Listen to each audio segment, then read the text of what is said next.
On the Toad streaming network, Coalinga High School Horned Toad football is on the air. Ozzy takes a snap, drops back, throws to the left-hand side. Teixeira wide open. He's going to go into the end zone. That's a Horned Toads touchdown. And the Horned Toads draw first blood with 11:07 to go here before halftime. Now at the call of the game, here's the voice of the Horned Toads, Brian Welch.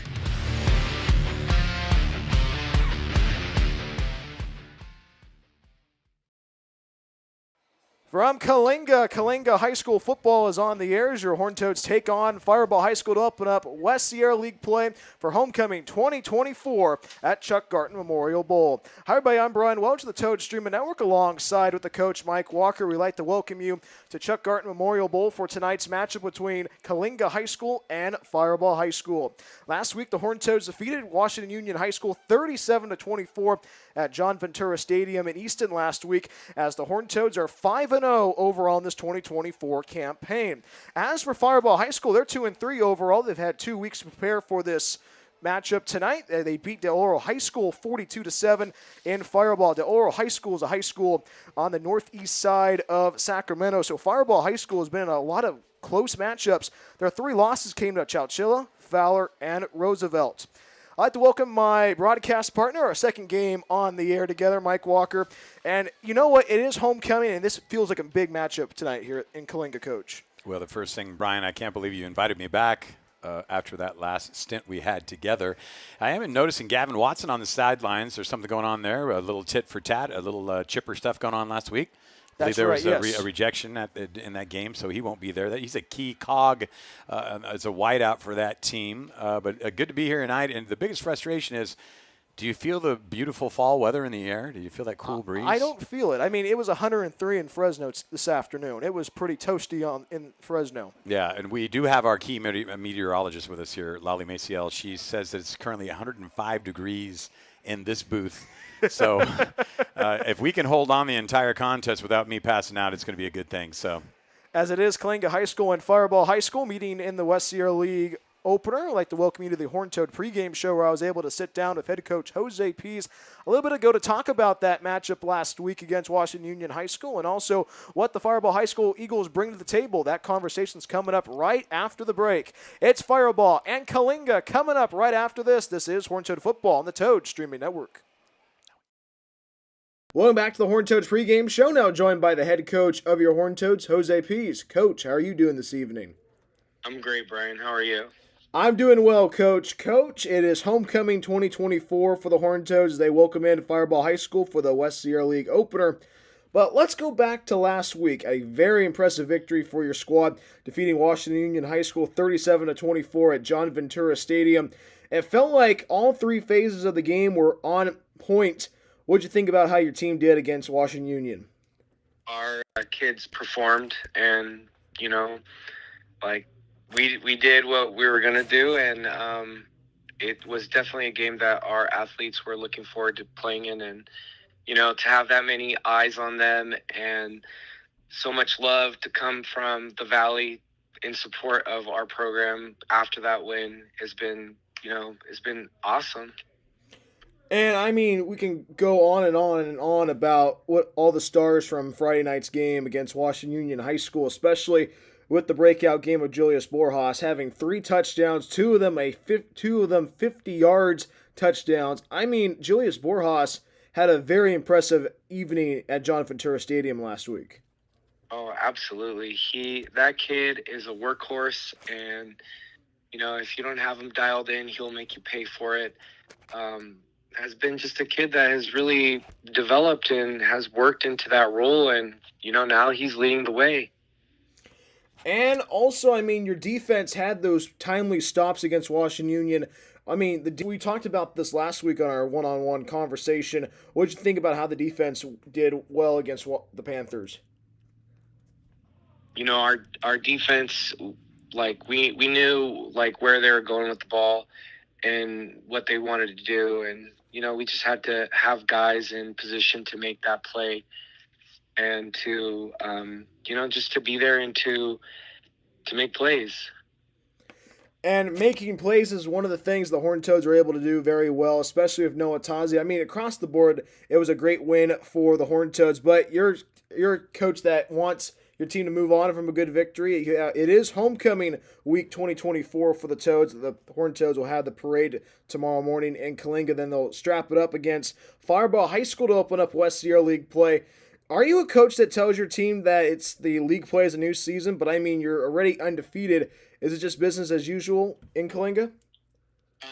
No, this game means a lot to our athletes. You know, we have high expectations, and you know, a lot of these kids want to play for recognition, for league recognition, because you know, they like most of them have been 3 or 4 year varsity starters, and you know what, they want to go out in the West Sierra League on top, and you know, to be able to be recognized.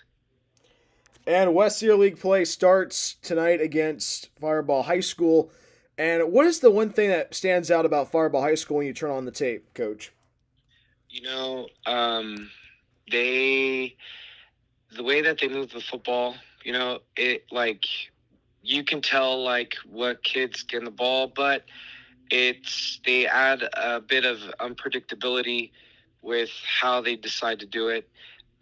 So I want to say like you're going to see a lot of different formations and a lot of different movement, and from that they're going to they're going to try to make space so that they can be successful at what they're trying to do. And I touched on this before, Coach. I talked it's homecoming week for the Toads. What's it been like to see the your players dress up for all the dress up days, and also to see the student body get ready for the football game against Firebaugh High School? You know, it's one of tradition for our school, and it's a positive tradition. You know, I know with football in most schools, like there's such a negative culture that surrounds the football team, but you know, here at the school, we're really trying to turn that around, and you know, we actually get to see that with our homecoming week, where the kids are dressing up and participating, and you know, they actually show their school pride and are proud of what they represent. And it's also like one of those things where, you know, we tell them that, you know, everybody's going to come back. Like you're talking about like horned toads from all across generations that are coming to see them and to, you know, to get a little bit of time to be able to be on that field or to live through them, like, you know, vicariously. So, you know, it's definitely something that energizes the group up, and they're looking forward to it. You know, they're looking forward to see all their fans and to see, you know, all horned toads from across generation to be in the stands. And Coach, what are the keys to success for your program in beating Firebaugh High School? You know, I said it last week, and I'm going to say it again. We need to keep the energy that we have, and we need to keep doing what we're doing and to be consistent, and, you know, and to be able to face adversity. You know, this week, the adversity is going to be a little bit different because it's homecoming. So we know we know like what we have to be ready for. We just have to be ready to perform and to execute. And the Horned Toads will keep the energy as they open up West Sierra League play against Firebaugh High School. Coach, thank you so much for hopping on the pregame show, and good luck out there tonight, my friend. Thank you, Brian. That's head coach Jose Pease. When we come right back after this, we have the kickoff, and it's Homecoming 2024. It's Firebaugh and Coalinga up next right here on the Toad Streaming Network.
We are ready to go here in Coalinga. It's Firebaugh High School and Coalinga High School on Homecoming 2024. Alongside of my broadcast partner, Mike Walker, I'm Brian Welch. Our camera guy tonight is Mr. Richard Welch. And our spotter for the first time this season, the star basketball player for the Coalinga High School girls basketball team, Lolly Maciel. We are all set to ready to go here in Coalinga. But before we get to kick off, let's get Coach Mike's keys to victory here in Coalinga. Go ahead, Coach. Well, Firebaugh's got a nice running game offensively, a mobile quarterback. They're not really going to be a threat from the air, so you've got to, really dominate in that ground game, establish that ground game. Of course, they're kicking.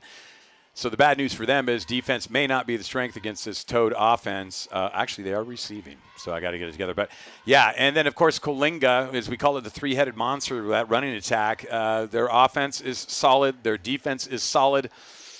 I really think it's going to be the difference tonight is if Firebaugh cannot get clicking offensively with that running game, this could be a long evening for the Eagles.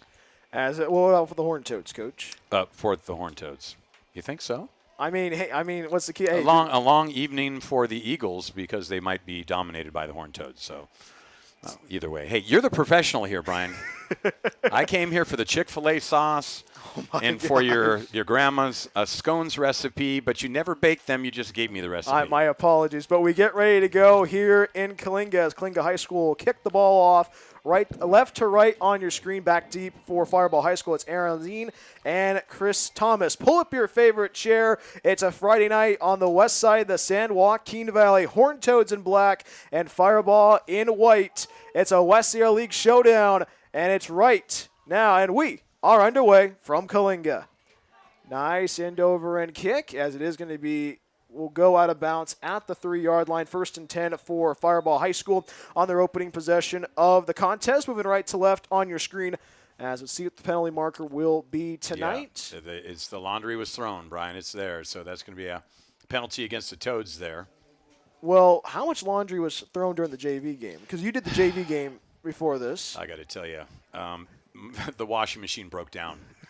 And you talk about a pretty violent melee over there in the right end zone as well. So I think there was 3 rejections in the last couple of minutes of that contest. So hopefully it's a clean, well-played game and a great homecoming evening. So it's 1st and 10 for Firebaugh High School at their own 35-yard line. Moving right to left on your screen, it's Isaac Seha, the senior quarterback, with 5 touchdowns and 5 interceptions so far in this 2024 season. Moving the ball right to left on your screen, as you're going to see a whole lot of running backs tonight, especially you might see Albert Osuna, Jonathan Maya, and Benjamin Gallegos. As the Eagles break the huddle, moving right to left on your screen, Jonathan Maya will be in the backfield with Seha. Moving right to left on your screen, 2 receivers to the left side, a tight end to the right. Maya in the backfield with Seha, moving right to left on your screen. First play from scrimmage here in Coalinga. Perez with the motion for the Eagles. Seha hands it off to Maya. Maya shaking and baking in between the tackles, still going as he is going to be brought down by a whole host of Horned Toad tacklers. Leading the charge there was number 42 for the Toads, as that was Max Fernandez. My apologies, Fernandez with the tackle for the Horned Toad. 2nd down and 5 for the Eagles. Hit that right side and hit a wall, but managed to drive his legs to pick up about 5 yards on that one. And major props to Lolly Maciel on that one, and got it. She got the number for you. That's right. That's correct. So 2nd down and 5 for the Eagles. Moving right to left on your screen. They are going to have 1 receiver left, 2 to the right. Maya will be in the backfield with Seha, moving right to left on your screen. 11-17 and rolling in the first quarter. Seha takes a shotgun snap, hands it off to Maya. Maya in between the tackles, up the gut he goes, and he's brought down by a whole host of Horned Toad tacklers. Leading the charge there was Dylan Texiera. As it is close to that 1st down marker, let's see what the call will be, and it's going to be 3rd and short for the Eagles. Coming off that left side, off the guard and tackle area, and again showing some explosiveness on those first few steps. Came into, again, it looked like a sea or a hurricane tornado of Toads there, but yeah, they're short about yards, so 3rd and a yard to go for Coalinga. As it will be 3rd and 1 for Firebaugh High School. Moving right to left on your screen. 10:40 and rolling in the first quarter. No score yet between Coalinga High School and Firebaugh High School. They are going to have 3 receivers to the left side. Tailback to the right side of Seha, as that is Jonathan Maya. Once again, he's been in the backfield with Seha so far this evening. Seha with the keeper runs right, trying to find the edge, but the Horned Toads bring him down close to the 1st down marker. Initially tripping him up there was Andy Orozco for the Horned Toads. The homecoming king right there. Brings up 4th down for Firebaugh High School. Questionable call. I think that the running game was working. You know, you had 4 or 5 yards there, and then to quarterback keep off that right side. I mean, the Toads defense off the left tackle just got in and penetrated. I don't know what they were thinking on that one, but hey, looks like they're going to go for it on 4th down, Brian. 4th and 1 at the 44-yard line for Firebaugh High School, moving right to left on your screen. 1 receiver left, 1 right. Maya will be in the backfield with Seha, moving right to left on your screen. 9:42 and rolling in the first quarter. Seha takes a shotgun snap, tosses it over to Maya to the right side, finds the 1st down and more, going to the 40-yard line as he's finally escorted out of bounds by Dylan Texiero, but they do pick up the 1st down there. A good play by the Firebaugh High School. Yeah, kind of the new thing now. They talk about, you know, even in the collegiate level, that they're going for it on 4th down so much more because the metrics are saying it works, it's effective. And there you go. I mean, great call, great execution by Firebaugh. So now they're at Coalinga's side of the field there at the 41. That's a big gain, over 10 yards on the play. 1st and 10 for Firebaugh High School with 9:33 to go in the first quarter. No score yet between the Eagles and the Horned Toads. Ball placed at the Toads' 41-yard line. 1 receiver left, 1 right. Maya, the running back in the backfield of Seha on that far hash. Seha, motion to Zine, takes a shotgun snap, hands it off to Maya. Maya up the gut he goes, still trudging forward as he is brought down by Dylan Texiera. Picks up a couple on the play, 2nd down for the Eagles. I mean, you had said this prior to the game, Brian, that they're kind of just, this is their bread and butter, right? Just student body left, student body right, and that's what they're doing. It's not like there's any sort of a razzle-dazzle going on, and this is kind of smash-mouth football, and if Coalinga's going to let it happen, it's going to happen. So hopefully as the game wears on, you're going to see a lot more strength from that interior line from Coalinga. 2nd and 7 for Firebaugh High School at the Horned Toad 38-yard line, moving right to left on your screen. Firebaugh High School is going to go 4 wide receivers on the near side, nobody on the right. Maya, the tailback, to the left side of Seha, moving right to left on your screen. Seha motions Maya out. Seha with the keeper up the gut, runs to the right to the 35 to the 30, still going. And Seha is going to be escorted out of bounds by Jaden Pena. And the Firebaugh High School Eagles pick up another 1st down of 8:37 to go in the first quarter. And good call there because they loaded up that left side of the field with the wide out. So you're thinking, hey, they're going left, and where do they go? You got a quarterback draw, immediately going to the right, big pickup, and another 1st down for the Eagles. So they're going to be 1st and 10 at the Horned Toad 25-yard line. Firebaugh High School right now moving the ball effectively on this opening drive. 8:37 to go in the first quarter. No score yet between Coalinga and Firebaugh in homecoming 2024. As right now, Firebaugh High School able to convert on 4th down, and also a good keeper by Seha. His legs have been effective so far. You heard from head coach Jose Pease in that one-on-one conversation talking about, hey, we got to play tight here in this game. 1 receiver left, 1 right, as it is going to be Osun in the backfield. Seha rolls to the right, caught by Perez. Perez to the 10, as he's going to be brought down at the 9-yard line. 1st and goal for Firebaugh High School, as he was finally brought down by it was actually Redding. It was actually Redding, and also Messiah Richard was on the defense as well. 1st and goal at the 10-yard line for Firebaugh High School with 8:29 to go in the first quarter. And let's keep the clock moving here. The Horned Toads defense kind of a little bit in shock mode here, Mike. They're on their heels. And, you know, here I was talking about it was going to be a running attack, and then what do they go do? They've got a draw, then they got a quick out to the right. So they're mixing it up well, the Eagles are. So Coalinga's got to be ready. 1 receiver left, 1 right. Maya, the tailback, the backfield with Seha. Toss to the left side. Maya trying to find the edge to the left side, still going. And J.D. Reed brings him down for a loss. Good job there by the junior to bring him down for a loss. They're going to say 2nd and goal at the 11. Yeah, lost about 1 yard there. So you saw the defense converging upon that. The cornerbacks read that one well, coming up to make that play. So, 1 yard loss. So 2nd and goal now from the 11, making it a little more difficult for the Eagles. They're going to say he lost 2, Mike. 2nd and goal at the 12. I mean, it's a 1 yard difference, but I mean, good job by the Horned Toads defense to try to constrict this offense. Brian, I work with kindergartners. You got to give me a break with these numbers. Once we get over about 7, I am lost completely. So they will go 1 by 3 for the Eagles with Maya, the tailback, to the right side of Seha, moving right to left on your screen. 7:22 to go in the first quarter. No score yet between Firebaugh and Coalinga. Seha takes a shotgun snap. Seha rolls right, pressured, and he is still going, and he's going to be upended. Big play there by the defense. And who was there again? J.D. Reed. J.D. Reed bringing him down. Second tackle on this drive for the Horned Toads. Yeah, and great play by Reed, but you can see Seha in that movement that he has. He almost found a way to thread the needle with his legs there. But it kind of reminds me, you're watching Sierra Pacific. Their quarterback was very effective, That's very correct. mobile. But eventually, as the evening wore on, the sacks accumulated, and you're worried about that kind of thing. But he's going to be brought down with some sacks here, so running for his life. So it brings up a 3rd and goal at the 15-yard line. 2 receivers left, 2 right. Maya will be the tailback to the right side of Seha, moving right to left on your screen. No score yet between Firebaugh High School and Coalinga High School. Seha takes a shotgun snap, drops back, looking, throws a dart to the left side as it is going to be complete to Chris Thomas as he makes the grab at the 10-yard line. J.D. Reed once again able to wrap him up like a present. Brings up 4th down for Firebaugh High School. Do you send out the field goal unit if you're Firebaugh? Looks like that's what they're going to do. So a pickup of 6 yards. Yeah, it looks like they're going to send out the field goal unit. And Lolly, who's so much better at math than I am, should be able to give us the length of this field goal. So you add 10 on with that end zone. So let's see if we can let's see if she can do it here right now. Let's see if the star basketball player for Coalinga High School can do it. As it is going to be a... Don't say it yet. She's going to tell us. Add 10 on to where they're from. 18 plus 10, 28. 28-yard attempt here. Ball placed on the near hash as Braden Vilches lines up for the kick. 5:34 and rolling in the first quarter. Snap, the hold, the kick, and it is going to split. It was good. They're going to say no good. No good. Wow. So a good drive by Firebaugh High School ends in nothing. Coalinga High School gets the ball back with 5:28 to go in the first quarter. We'll stay right here on the Toad Streaming Network.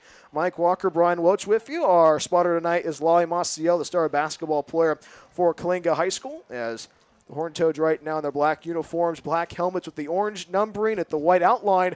They'll be moving left to right on your screen, and here is the general of the offense. It's Noah Tazi ready to go to work here. He was on the homecoming court a little bit ago. So 1st and 10 at the 20-yard line for the Horned Toads, moving left to right on your screen. Horned Toads offense last week, good balance attack, 3 rushing touchdowns from Julius Borjas. 2 of them were 50 yards. So they are going to have 2 receivers left, 1 right, as it is going to be Julius Borjas in the backfield with his teammate Tyson Alvarado and the general Noah Tazi moving left to right on your screen. Ball placed at the Toad 20-yard line. 5:28 to go in the first quarter. 2 receivers left, 1 right. Pistol look for the Toads on their first offensive series. Takes the snap, hands it off to Borjas. Borjas spins out of a tackle, still going, but he's brought down by a whole host of Eagle tacklers. Leading the charge was Anthony Mayo for Firebaugh High School. They're going to say no gain on the play, 2nd down and 10 for the Horned Toads. Yeah, you had mentioned it prior to the game. You talked about that 3-headed monster, right?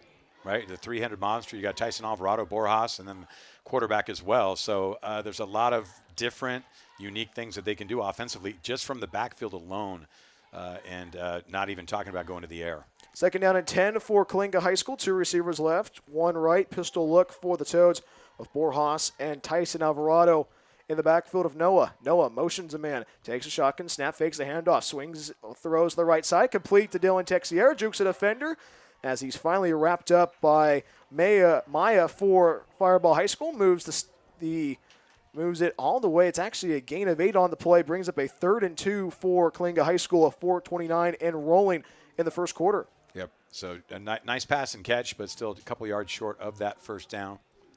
So right now they will go 2 receivers left, 1 right. Borjas and Alvarado in the backfield of Noah, moving left to right in your screen. 3rd and 2 at the 28-yard line. Noah claps his hands it off to Borjas. Borjas breaks 1 tackle, still on his feet, and Borjas bringing Firebaugh defenders along with him as he picks up the first down, and Julius Borjas moves the sticks for Coalinga High School. You just see Borjas driving the legs, right? Not stopping, driving the legs, continue to move forward, and that is an effective running right there. Strong run by him, and gets that first down that they wanted. So you got to think, how's Firebaugh feeling going all the way down the field and have that missed field goal? And I need to go back to get my eyes checked because I thought it was right through the upright. So Jordan Fuentes with the tackle for Firebaugh High School. 2 receivers left, 1 right, as it is going to be a pistol formation and a whistle before the snap. And let's see what our second penalty of the evening will entail. 3:46 to go in the first quarter. Let's hear from the head referee. As it is a false start on the Horned Toads, backs him up 5 yards. 1st and 15 for the Toads. I mean, didn't see that much movement, but hey, you know what? We're up here. They're down on the field. But right now, it's a good offensive drive building right now for the Toads, Mike. Yeah, it's looking really good. Again, I just think they have so many weapons at their disposal. You know, I think they could just go straight run here, but then you've got, you know, the splits out wide. Anything can happen. 2 receivers left, 1 right. Pistol formation for the Toads, moving left to right. Noah pressured, dancing around, breaks 1 tackle. Noah's in between the hashes, and he gets past the original line of scrimmage to the 41-yard line. Makes something out of nothing, as it is going to bring up a very interesting second down for the Toads. Yeah, you're thinking defensively, what is Firebaugh doing? I mean, Firebaugh's got so many different thoughts in the back of their head defensively as to what to do when you have a mobile quarterback and 2 great running backs.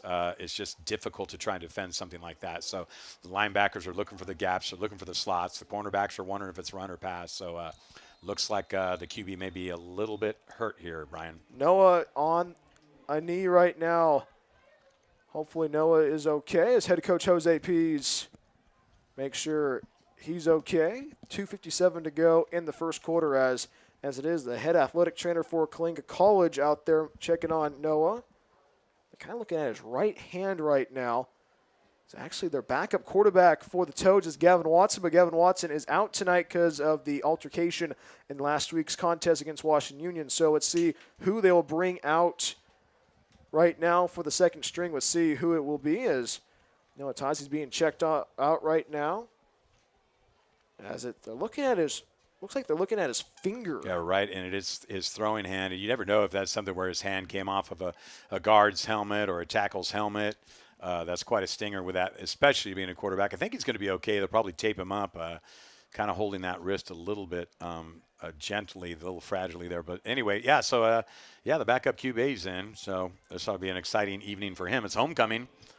Can't ask for much more if you want to get on that field. So they are going to put 3 receivers left, 1 right, as it is going to be Jaden Pena checking in as the quarterback with Julius Borjas to his right side, moving left to right in your screen with 2:51 to go in the first quarter. Pena hands it off to Borjas. Borjas finds a hole in between the tackles, pass midfield, pick up the first down, give Julius Borjas another first down right there. All right, yeah, that's, my opinion is that's something they can do all night long. I just think that the gaps are there on the interior line. Borjas is an excellent runner, and I don't think that I think Coalinga could just play smash mouth this entire evening and just wear down that Eagle defense. 1 by 3, the Horned Toads will go with Julius Borjas to the right side of Jaden Pena with under 3 minutes to go in the first quarter. Pena takes a shotgun snap, low snap, swings it out to the right side, caught by Texiera. Texiera runs right, still going to the 40-yard line as he gets to the 39. As it is going to be at the 38, they're going to mark a Firebaugh.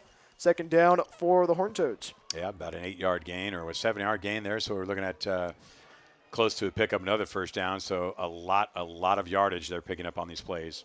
Fuentes on the tackle for Firebaugh High School. 2 receivers left, 2 right. As it is going to be, it's going to be Jaden Pena still in the gun of Julius Borjas to his left side now.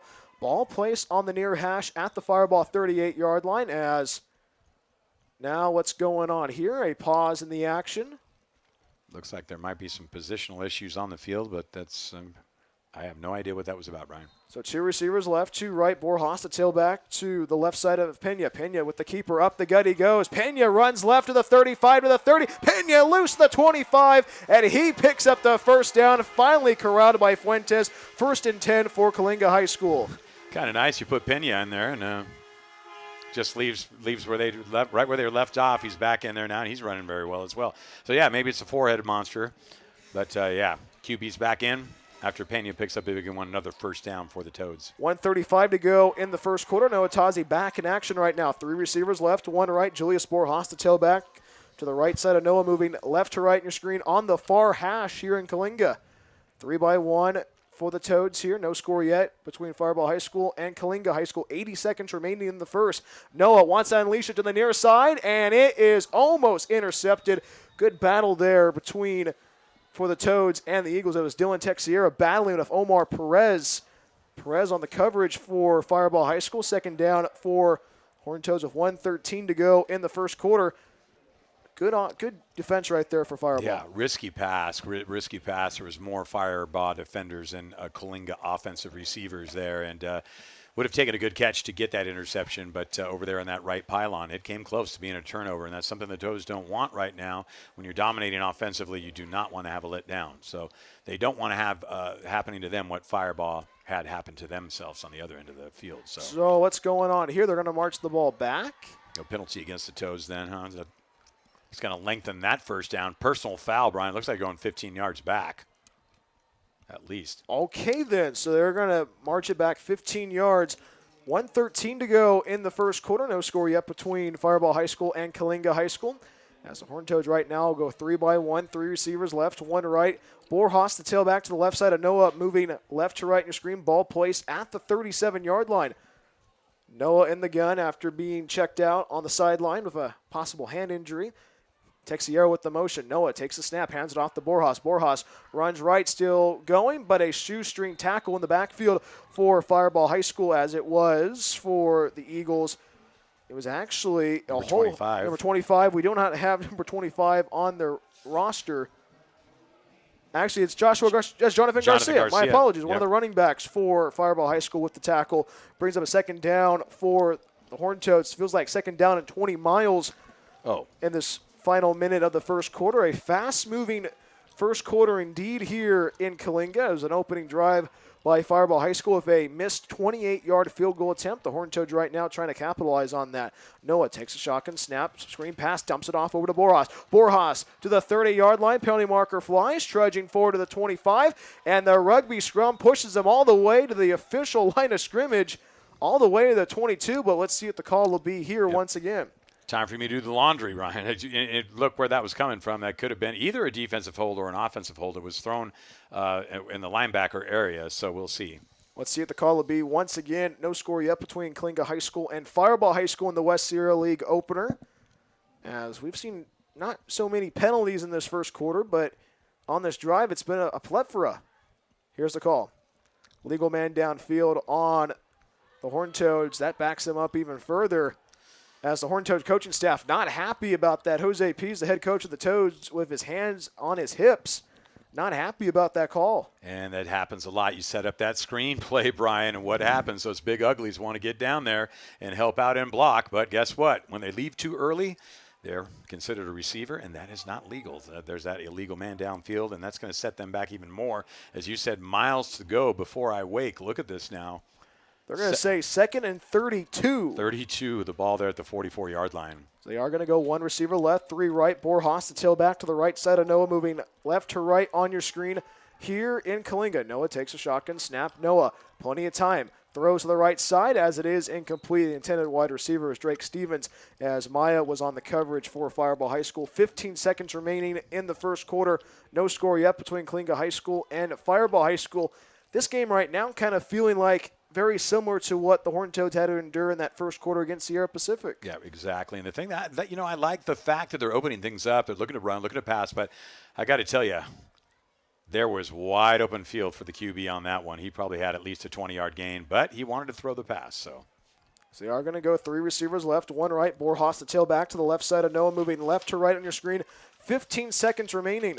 Noah looking. Noah throws to the left side as it is almost intercepted, as it was actually Leo Perez on the coverage, as Jake Stevens was the intended target. 9 seconds remaining in the first quarter, and the Horned Toads will have to send out their punt unit for the first time of the evening. Yeah, you got it. Tossi's got a frozen rope there. He's got a strong arm.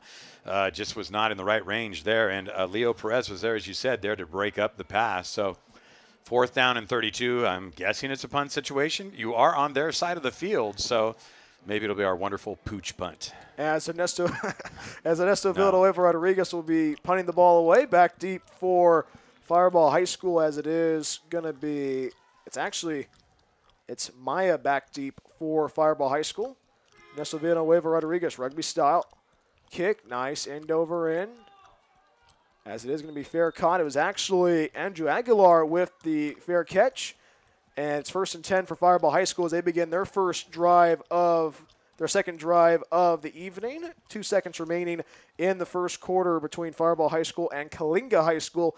1 drive in the books for the Eagles, Mike. It was a good drive. They got the running game going early, but it was a missed 28-yard field goal attempt that kind of put everything salty in that first drive. Oh, no, and you'd say the same thing about Coalinga. Great drive. What killed him? The penalty flags, penalty markers. I don't know, probably 30 to 50 yards of penalties there in that first series for them. So we'll see if they can keep the Eagles pinned down deep in their own territory here. 1st and 10 for Firebaugh High School at the 13-yard line, moving right to left on your screen. Seha in the gun with Maya in the backfield. Seha hands it off to Maya. Maya running right, and he is going to be brought down behind the line of scrimmage. J.D. Reed having a very impressive first quarter, and that is how the first quarter comes to an end here in Coalinga. No score in the West Sierra League opener between Coalinga High School and Firebaugh High School. We'll be right back after this. This is Horned Toad Football on the Toad Streaming Network.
Second quarter begins here in Coalinga. No score yet between Firebaugh High School and Coalinga High School. Alongside the coach, Mike Walker, I'm Brian Welch. Our camera guy tonight is Richard Welch, as it is going to be a 2nd down and 14 for Firebaugh High School, moving left to right on your screen as they switch sides. As right now, Mike Walker, a good offensive showing for Firebaugh High School, but it's the Horned Toads defense being very tough tonight. Yeah, really, really tough. And I think we kind of knew that Firebaugh had a great offense, but I don't know if they'd face a defense like Coalinga. It's just multifaceted. You look at these cornerbacks and free and strong safeties. They're big. They're big young men out there, and they're fast as well. So I just think that Firebaugh has got to have some big plays this evening. Otherwise, it's going to be a tough contest for the Eagles. So it will bring up a 2nd and 14 at the 10-yard line of Firebaugh High School, moving left to right on your screen as we are, what's going on here, as the head referee will go in now and have a conversation, with the whole entire refereeing crew. Again, I was wondering, are they talking about what the best eating establishment is to go to after the game is over? Maybe that they're pointing over there on the side. At the chains. Yeah, at the chains. So there's. Well, it is 2nd and 14. It was a loss. Let's see what's going to happen here. No score yet between Coalinga High School and Firebaugh High School. If you're just now joining us here in Coalinga, Firebaugh High School in their opening drive marched down the field, but they missed a 28-yard field goal attempt. And the Horned Toads marched the ball down the field, but penalties plagued the Toads as the Toads had to punt the ball away. That was the whole entire first quarter. Now what's going on here as the referee is talking with the chain gang on the far side. As let's see what's going to happen here. Everybody was ready to go, but the referee crew said, we got to wait a little bit. Yeah, this is interesting, Brian. I've never even seen anything like this before. It is so intriguing. We're in 2024 and we have chain gang still, Where's the laser? Can't we just do it that way? Well, the Hawkeye system, right? Yeah. So Oi. And now they're all coming over to the sidelines to talk to the chain gang. It's Jorge Saldana, is the head coach of Firebaugh High School. He's trying to get an explanation. I literally think they moved it about 3 inches further back or further forward. Now, I'm waiting for him to do the hokey pokey, Brian. Seriously, look at this. It's this minute, small number, and this is what it's come down to. You'd almost swear they're counting the blades of grass at this moment. But, you know, it's so fresh and cool in this booth. Why we don't mind spending all night in here, do we? It's amazing. Let's see what's going to happen here once again. It is 2nd and 14 for Firebaugh High School. Is there a malfunction with the gear? I mean, what could this be? Let's see what's going on here. As it is 2nd and 14, and I don't understand why there was a pause. I don't understand. Like, well, if you're gonna move the chains, then move the chains. Yeah, but I'm telling you, it was literally a couple inches forward. So 2nd down and 14 became 2nd down and 13 in an inch. I'm not sure. So we'll bring up a 2nd and 14 for Firebaugh High School. Say on the gun, moving left to right on your screen. Motions Maya out. Takes a shotgun snap, runs to the left, in between the tackle, still going as he is finally brought down by Grayson Redding. Grayson Redding, Mike, has been having a very impressive freshman campaign as the penalty marker flies in late. Yeah, I mean, I'm just so impressed that, to think that to be so effective out there and just a freshman, it's frightening to think what he'll be doing in about 3 years from now. So just great play by him. As we'll see what the penalty marker will be once again. Now Jaden Pena is not happy with the referee. Another penalty foul. I know it's personal foul. Jaden Pena being escorted away as this is going to be on the Toads as the Firebaugh High School Eagles will move the sticks even further as it will be an automatic first down. What was going on? Well, it's interesting because the flag came right as the pile was closing down. So was it an incident? Was it a face mask? Was it a late hit? Because that's exactly when that flag came up. It wasn't prior to that. So now Jaden Pena trying to get an explanation as it is going to bring up a 1st and 10 at the 29-yard line. 3 receivers left, 1 right. Seha in the gun with Maya, the tailback to his left side. Takes a low snap, dumps it off over to Zine. Zine runs to the left as he is escorted out of bounds by Jaden Pena. Picks up 2 on the play. They're going to say picks up. Yeah, they are. He picks up 3 on the play. 2nd down and 7 for Firebaugh High School. And I'm as a coach, it's very fruitless trying to have a discussion with an official. I'll just leave it at that. 2nd down and 7 for Firebaugh High School. Moving left to right in your screen. 11:40 and rolling in the first half. No score yet between Coalinga High School and Firebaugh High School. 1 receiver left, 3 right. Maya, the tailback to the right side of Seha, moving left to right on your screen at the 32-yard line here in Coalinga. No score yet. Seha swings it out over to his teammate Perez. Perez runs right into between the hashes as he's brought down by Grayson Redding. Sets up a very manageable 3rd down for Firebaugh High School. What a good job right there by the Horned Toads defense to swarm on that play. Yeah, swarmed in, but still just about 3 yards, a long 3 for a first down for the Eagles here. So a team that I would think that would be a dominant running team is doing those quick screens. That's what it's probably going to take with the pressure from the defensive line. You just got to get some quick outs with those passes. Brings up a 3rd and 3 for Firebaugh High School. 3 receivers left, 1 right. Jonathan Maya, the tailback to the right side of Isaac Seha, moving left to right in your screen. At the 37-yard line, Seha with the keeper, finds a hole, runs right to the 45, past midfield, and Seha is going to be escorted out of bounds by Jaden Pena. And once again, Seha using his legs to pick up a first down, moves the sticks once again for Firebaugh High School. Yep, did it again. It's like you said, great feet, moves well. And, there was a moment there where it looked like he was not going to have some light, but he found that gap, made a nice cut to his left, right, and then he was down that sideline. He did not want to go and face that defensive back, though. He said, I think I'm going to stroll over here and just go out of bounds. 1st and 10 at the Horned Toad 42-yard line, moving left to right on your screen. Now the ball placed on the near hash. 1 receiver left, 1 right. Maya in the backfield with Seha moving left to right in your screen. 10:51 and rolling. It's Maya with the carry, runs left in between the tackles as he is going to be smothered by a whole host of Horned Toad tacklers as Jesse Bautista leading the charge for the Toads. Yeah, about a 3 or 4 yard run there. Great defense, closed up quickly, but nice dance moves out there. Looked like you on the homecoming dance floor. I never went to homecoming. Oh, neither did I. That this broadcast should just be called Two Lonely Guys. 2 lonely guys up here. Yeah, neither did I. I got rejected quite a few times. But, yeah, a couple nice cuts there to at least get 4 yards out of something that could have been a loss. Second down and 6 for Firebaugh High School. 10-13 and rolling in the first half. One receiver left, three right. Seha in the gun with Maya to his left hip, moving left to right on your screen. Takes a shotgun snap. Seha kick with the keeper, and he is brought down at the line of scrimmage. Cameron Morgan leading the charge. Chase Clay with the assist for the Toads, and that was a very impressive job right there by the Toads defense. Yeah, 2-yard loss on the play, which is going to definitely bring almost third and 9. And, you know, I just feel the strength and the endurance of Coalinga is going to pay off as this game progresses. You saw right there they were able to shut them down. It's going to take some big plays from the Eagles to get the victory tonight. That's the key to the game, some good runs and things like that. But that time, defense stuck them hard. 9:30 and rolling in the first half. One receiver left, three right. Maya, the tailback to the right side of Seha, moving left to right on your screen at the 40-yard line. Seha rolls right. Seha pressure and still breaks one tackle, still on his feet, eluding tacklers. And a good play there. Grayson Redding putting his right paw at the right moment brings up a fourth down for Firebaugh High School. I mean, Seha dancing around out there, but a good job by the Horned Toads defense once again coming up in another critical situation there, Mike. He's slippery. He's slippery.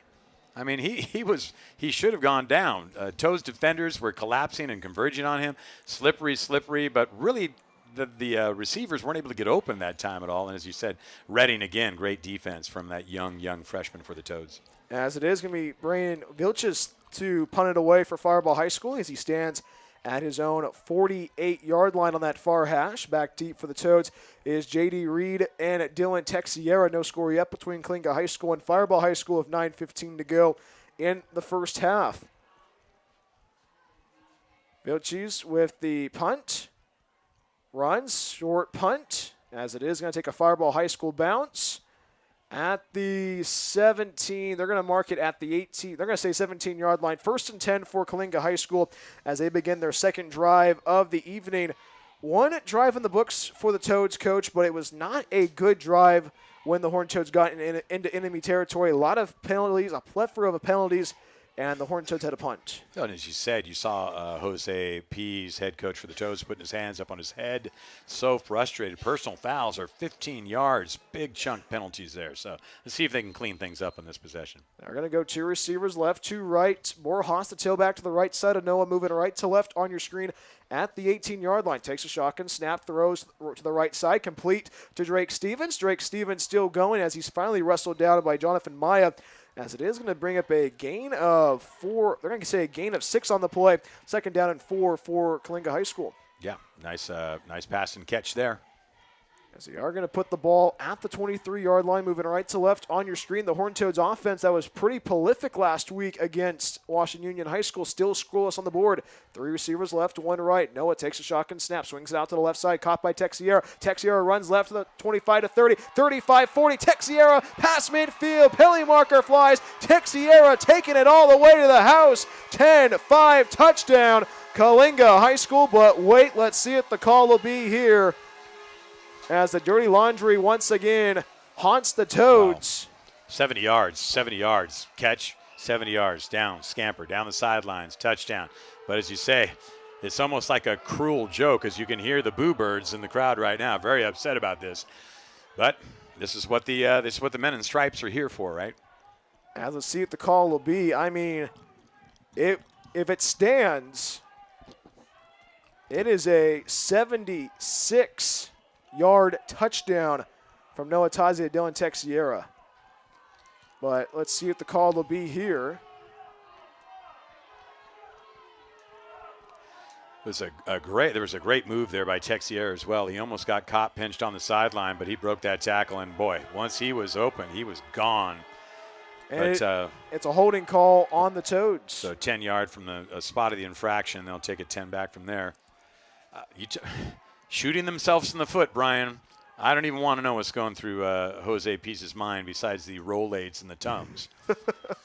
Straight to the gut, because this is something that gives you an early ulcer as a coach.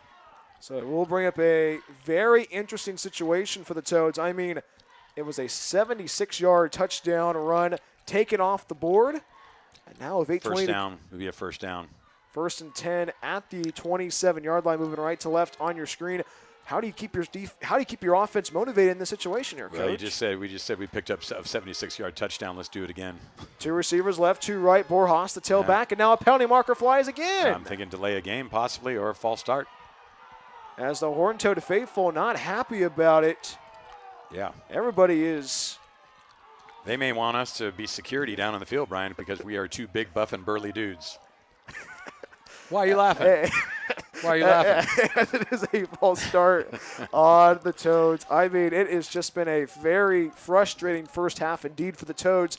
The Toads last week were able to put 37 points on the board in Easton. They still have a big goose egg on that scoreboard on the north end side of Chuck Garton Memorial Bowl. 2 receivers left, 2 right. Borjas the tailback to the right side of Noah, moving right to left on your screen at the 22-yard line. First down markers at the 37. Noah quickly dumps it off over to J.D. Reed. J.D. Reed with some speed as he is brought down at the 35-yard line. It was actually Brian Vilches with the tackle for Firebaugh High School. Brings up a second down for the Horned Toads. Yeah, quick out slant pattern to J.D. Reed, which is effective and works, and the Toads are marching even after that penalty. 2 receivers left, 2 right. Borjas the tailback to the left side of Noah, moving right to left on your screen. 7:52 and rolling in the first half. Reed with the motion. Borjas with the carry. Up the gut he goes, and the Eagles meet him at the line of scrimmage. It was a whole host of Eagles, a flock of Eagles bringing him down, as it was Noah Calderon, the senior, with the stop for Firebaugh High School. Another third down situation for the Toads here, Coach. Yeah, something you don't see too often. Borjas sometimes goes through those defensive linemen a lot, but I really did love a flock of Eagles. That was good. Did you work on that before the game? Well, I used that in 21, actually. Okay. My well, first I like season. it a lot. Hopefully you have a trademark on it. So 2 receivers left, 2 right. Borjas the tailback once again to the right side of Noah, moving right to left on your screen. Yep. And another penalty marker once again. Let's see what the penalty looks like marker encroachment. Looks like encroachment against Firebaugh. Should be 5 yards going the Toads' way.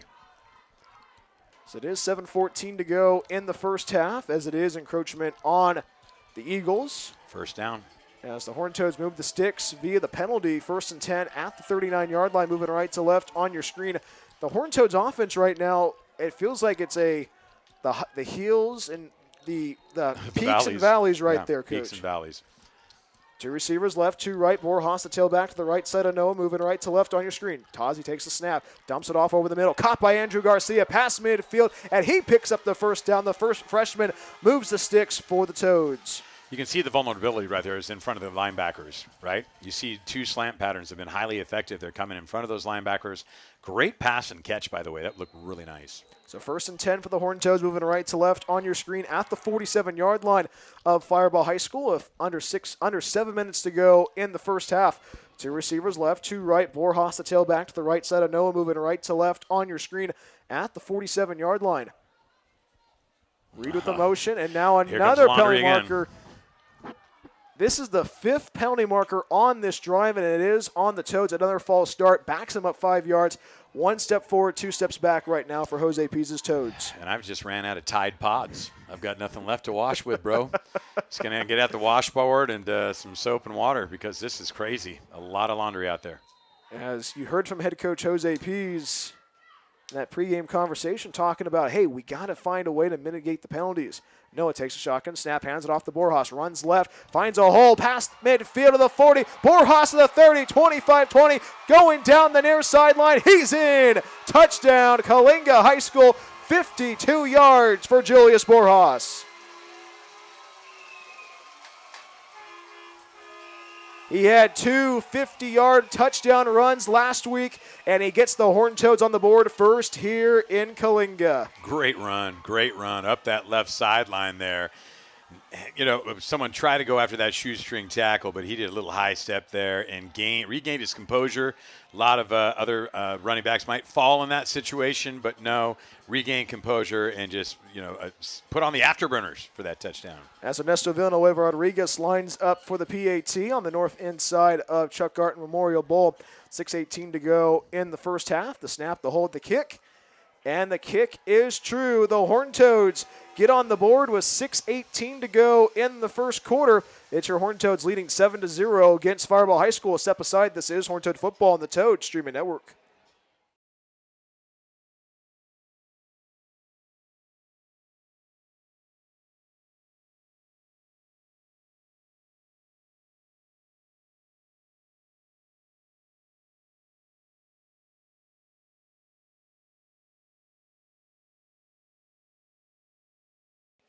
6:18 remaining in the first half between Coalinga High School and Firebaugh High School. 7-0 is our score. And the scoring got started with a 52-yard run to the house, courtesy of Julius Borjas. Horned Toads out in front, 7-0. Coach Mike Walker, Brian Welch with you here on the Toad Streaming Network. And a drive that had so many hills and valleys, it ends in a 52-yard touchdown there, Coach. Well, and that was a hill. That was right. They hit the summit there, and it was a great run by Borjas. Really impressed. He's an inside runner. He can hit the gap, but then, boy, he gets outside. He's got some speed.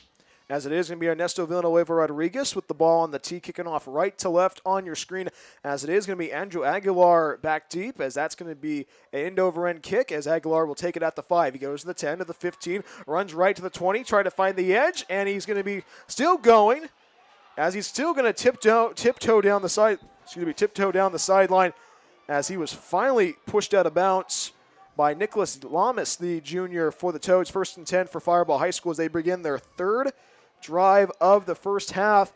2 drives in the book so far for Firebaugh High School, and nothing to show for it on the scoreboard, Mike. No, and they've got to be frustrated with that. And you kept saying tiptoe. I think I'm going to say tiptoe through the tulips, which is a old school thing. Tiny Tim back in the day would say something like that. But that wasn't a bad return. He was tripped up, and he stayed in bounds to get them at least half decent field position near the 30 there. 6:09 remaining in the first half. 7-0 Coalinga High School leading. They'll have one receiver left, one right. Seha in the gun with Maya in the backfield with him, moving left to right in your screen at the 30-yard line. Maya with the carry, runs left, trying to find the edge, still going as Jaden Pena brings him down, as he was actually escorted. It was actually brought down by Luke Wojawoda for the Toads. Had a good conversation with his dad earlier before the game. 2nd down and 6 after a gain of 4. Can you spell that last name without looking at it? Wojawoda, I can say it. Oh, okay. Well, I guess that's good enough. That's what you're paid for, right, is to speak. So you never did the spelling bees because I was kicked out right after for the cat. I was kicked out. So, yeah, Wojawoda, spell that one. Let's send that to the National Spelling Bee. Well, I know Paul left for you. He does the spelling bee. Okay, so there you go. I can give that out to him. So Wojawoda would be like origin of that name, right? As it is going to be a carry up the gut for the Eagles, as he is brought down behind the line of scrimmage, as it was actually, let's see who brought it. It was Maya once again with the carry for Firebaugh High School. Brings up a very interesting 3rd and 5 for the Eagles. The Eagles had 2 weeks of preparation for the Toads, and this has been a very interesting first half for Firebaugh High School. Yeah, this is kind of a make or break drive for them. I think you're going to see a huge momentum shift if the Toads get that ball back.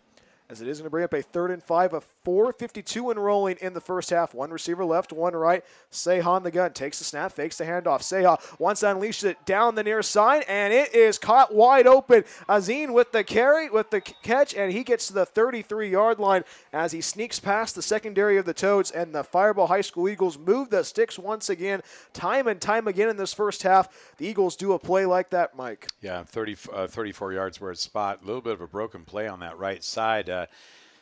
There were some Toads defenders that were just a couple steps away from making an interception on that one, as that pass floated quite slowly and was underthrown. But great catch, and now look, they're at that 34-yard line threatening the Toads at this moment. 1st and 10 at the Toads' 34-yard line. One receiver left, one right. Seha in the gun with Maya in the backfield, moving left to right in your screen at the 34.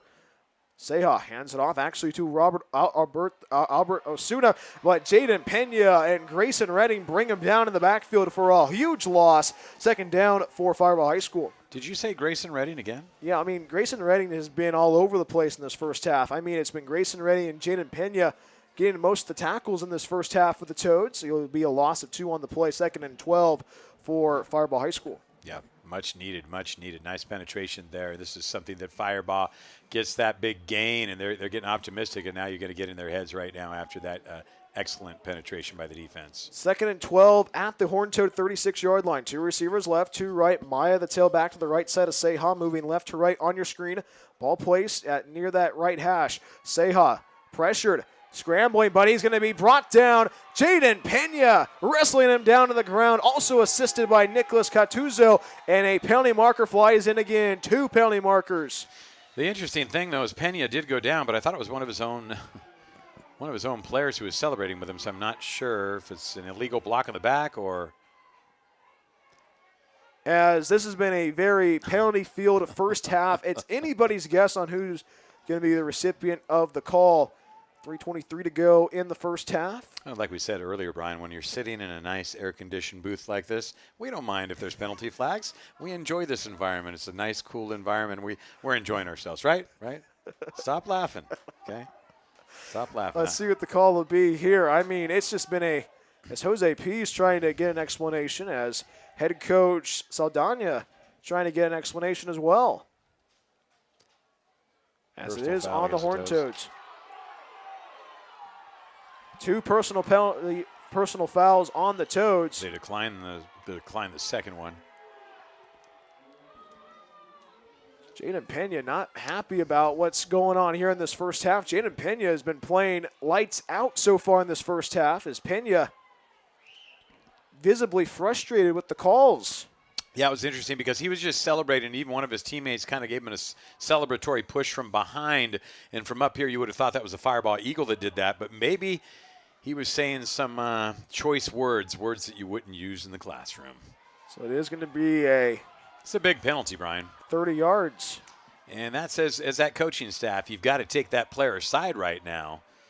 Have a little bit of a talk with him if the penalty specifically was on him. Now, Jose Pease is giving the side judge an earful right now. As Jose Pease walking out on the field. I know Jose Pease used to play football. I don't know if he can get any pads.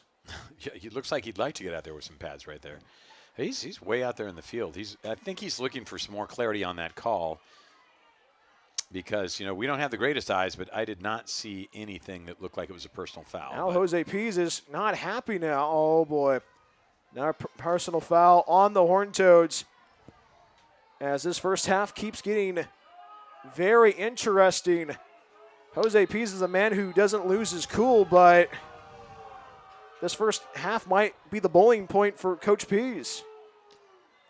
Yeah, you can hear the boo birds in the stands. Seha, screen pass over to Maya, but he's quickly brought down to the ground. It's Grayson Redding once again. Grayson Redding being a candidate for our player of the game on the defensive side. 3:05 and rolling in the first half, 7-0, Coalinga High School leading. Redding read that screen like he was reading a primary school reader. Did just receive a text from Dr. Mike Burke saying that we sound good. Well, that's good to hear. Hopefully Dr. Michael Burke can be with us for the DP game. Well, remember his name is Das Boot, so I don't know if that boot can make it up the stairs here. But, yeah, the man with the PhD, if he thinks we sound good, that must mean something. That or he's gone insane. So. As it is going to bring up a 4th and 5 for Firebaugh High School. 2 receivers left, 2 right. As it is going to be Maya, the tailback to the right side of Seha. Horned Toad showing blitz at the 29-yard line. Seha takes a shotgun snap. Seha looking pressured. Seha, and he is going to be brought down past the line of scrimmage as it is Chase Clay there it is again, Brian. There it is again. With the tackle and another penalty marker again. This first half has been a landfill of penalty markers. And, is the funny thing, it's not like we have a mic. It's not like the refs are mic'd up. It's got to be unsportsmanlike conduct calls, whether it's against Firebaugh or Coalinga. That's what's got to be going down. I'm not seeing physical pushing or things from behind, so it makes you wonder if there's some verbiage down there that we're just not hearing. Pena's looked real fired up on the field right now. So let's hear the call again. This would be costly if it's against the Toads. Dead ball, personal foul against Coalinga. As it is, Horned Toad football after the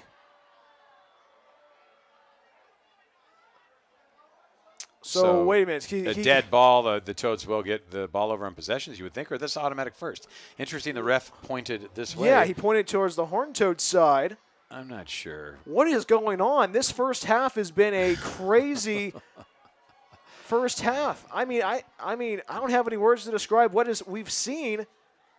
He literally pointed first down for the Toads. So dead ball, they mark off 15, but a personal foul usually is an automatic first down. So I'm very, very confused. I'm not sure what Stripes has in his coffee right now, but Coach Saldana is trying to get an explanation. Oh, yeah, he's trying to get an explanation. A personal foul normally is I know it's dead ball after play, but usually a personal foul is an automatic first. So Google it for us. Maybe Dr. Burke can tell us. I mean, I am speechless with how this first half has gone, with how many penalty markers we've seen, with a landfill of penalty markers Oh, with yeah. 2:18 to go in the first half. This has been a atrocious half for the Toads. The dance of the hankies. So it's a 1st and 10 at the 15-yard line, moving right to left on your screen. 3 receivers left, 1 right. Noah looking. Noah pressured. He's trying to escape. Oh, he rolls left now. Noah on the run, directing traffic. Noah with the keeper. Still spins to the 20-yard line. Noah runs right to the 25. And Noah Tazi picks up the first down. And we got another penalty marker. A gain of 11 on the play, and another penalty marker. I think it's going to be a personal foul. I think something happened back in the backfield here. And that's the indicator from the Coalinga players. So it's getting a little bit dicey out here. Yeah, dicey would be the word. As let's see what the call will be once again. Jose Pease is fired up. He was fired up earlier. Now he has his hands on his hips in disbelief. I'm thinking maybe a late hit personal foul against the Eagles. The flag was thrown from the backfield angle, Toad's side. I love how the officials take these copious notes. So right now it is going to be interesting to see what's going to happen here. Targeting on Firebaugh. There you go. It's 23 for Coalinga, who is the one who is targeted, I believe, which is Julius Borjas. That's right. That's correct. Yeah, I think it was it. Tossi was down the field, and I think it was they blindsided Borjas, targeted him, and a costly penalty. Toads would like to get on the board again with 2 minutes here. They do get the ball to start off the second half, but a touchdown to be in the cards here. 2 receivers left, 2 right. Borjas the tailback to the right side of Noah, moving right to left on your screen at the 41-yard line. 7-0, Coalinga High School out in front. 2 receivers left, 2 right. Borjas the tailback to the right side of Noah. Takes the snap. Noah looking. Noah throws over the middle, and it is intercepted. Yes, it's picked off. Andrew Aguilar with the interception, and Firebaugh High School gets the ball back as the Horned Toads turn the ball over for the first time of the evening, as it is a Noah Tazi interception. 1st and 10 for Firebaugh High School. I like the call. First down, you taking out of the pocket, just taking a big play like that. I like it, but when there's not a receiver there, I don't like it. A nice interception. He was gaining some air on that, deflected it up, managed to cradle it in before he hit the ground there. So, yeah, now we turn the other way around. So 1st and 10 at the 31-yard line. 3 receivers left, 1 right. Seha in the gun with Maya to his right hip. Seha takes a shotgun snap. Screen pass over to Maya, and he dropped it as Maya kind of looked like a basketball player in the low post. I know if you being a basketball coach, Mike, I know you probably enjoy this in the low post, trying to go up for the layup, but I mean he missed the assignment. Yeah, he sure did. Yeah, he looked like he was going to do an up and under or a drop step, but couldn't get it done. Looking like some of my Lady Toads post players. 2nd down and 10 for Firebaugh High School with 1:48 to go in the first half. Stay tuned for the Horned Toads halftime show. We get to hear from head coach Justin Berna, the head coach of Coalinga College. They have their conference opener tomorrow evening in Merced, and also get a chance to look at some of the scores from across the college football landscape. All that coming up on the Horned Toad halftime show here from Coalinga. Seha with the keeper up the gut, shaking and baking, and Seha is going to bring Horned Toad defenders all the way to the 35, but they're going to say the 36 with forward progress after the Horned Toads D pushed him back a couple of yards. So about 5 yards to go for a first.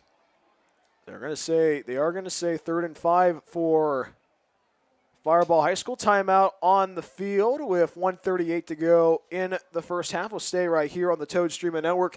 If you're just now joining us here in Coalinga, it was a scoreless first quarter, as it was a 1 step forward, 2 steps back kind of approach for the Toads offensively, but it was a 52-yard touchdown run courtesy of Julius Borjas that has made the only score work out so far for the Toads. But I mean, it has been the half of penalties, the avalanche of penalties for the Toads. Yeah, and that's stopped them a lot. And, the Coalinga at times has shown some really great things offensively. That slant pattern's been working underneath the linebackers.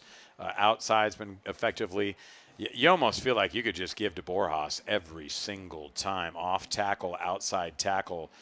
He's that strong of a runner, and the line appears to be giving him that space that he needs to get those runs. So it doesn't hurt to mix it up, but you almost kind of wonder what they'll talk about at halftime. So they are going to put 2 receivers left, 2 right. Maya, the tailback, to the right side of Isaac Seha, moving left to right in your screen at the 36-yard. Actually, going to put the ball at the 36-yard line. 2 receivers left, 2 right. Seha in the gun, moving left to right as you hear it and see it here on the Toad Streaming Network. And a penalty marker, and I think that might be a delay of game there, Coach. We've seen everything in the book. You expect the unexpected when the hanky flies. Yeah, exactly. We've seen the myriad, and it's a delay of the game. I guess they're going to say false start. False start. They're going to say false start. So another 5 yard, 5 yards forward, 5 yards back. Have we seen blocking behind the back yet? Have we seen that? I think we've seen multiple. Okay. Oh, wait a minute. I'm thinking, have we seen every call in the book is what I'm thinking. Well, you could put offsides on your bingo card tonight, true. Coach. You're going to win. Illegal man downfield. Have we seen that? We've seen that. We have seen that, especially on the Horned Toads drive. Yep. So they are going to be backing them up 5 yards, 1st and 10 at the 31-yard line, I should say. My apologies. 2 receivers left, 2 right.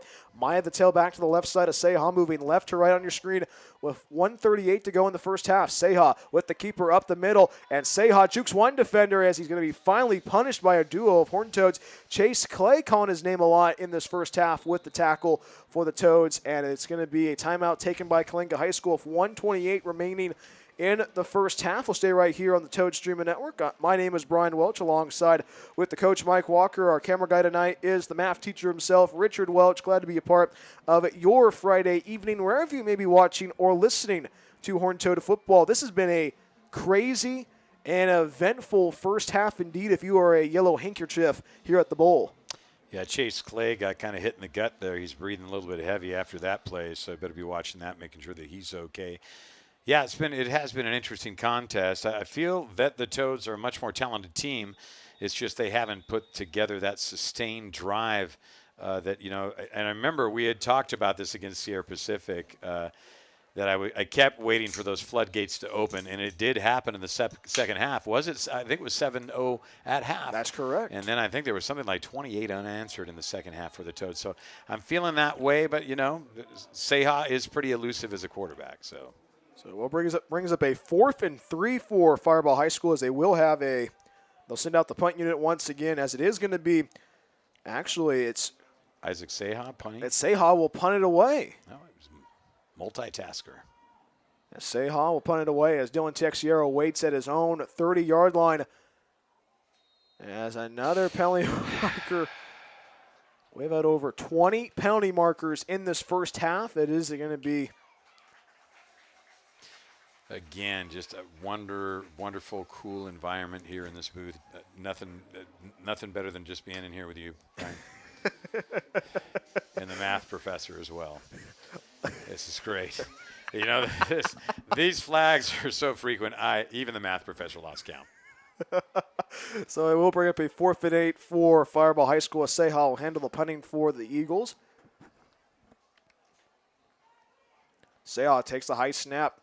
Punts it away, spiral punt, bounces at the 40 to the 35, and it takes a Firebaugh High School roll to the 31-yard line.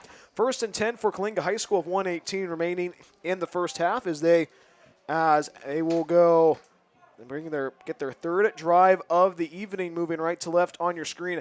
And this has just been you just look at what the Horned Toads did last week.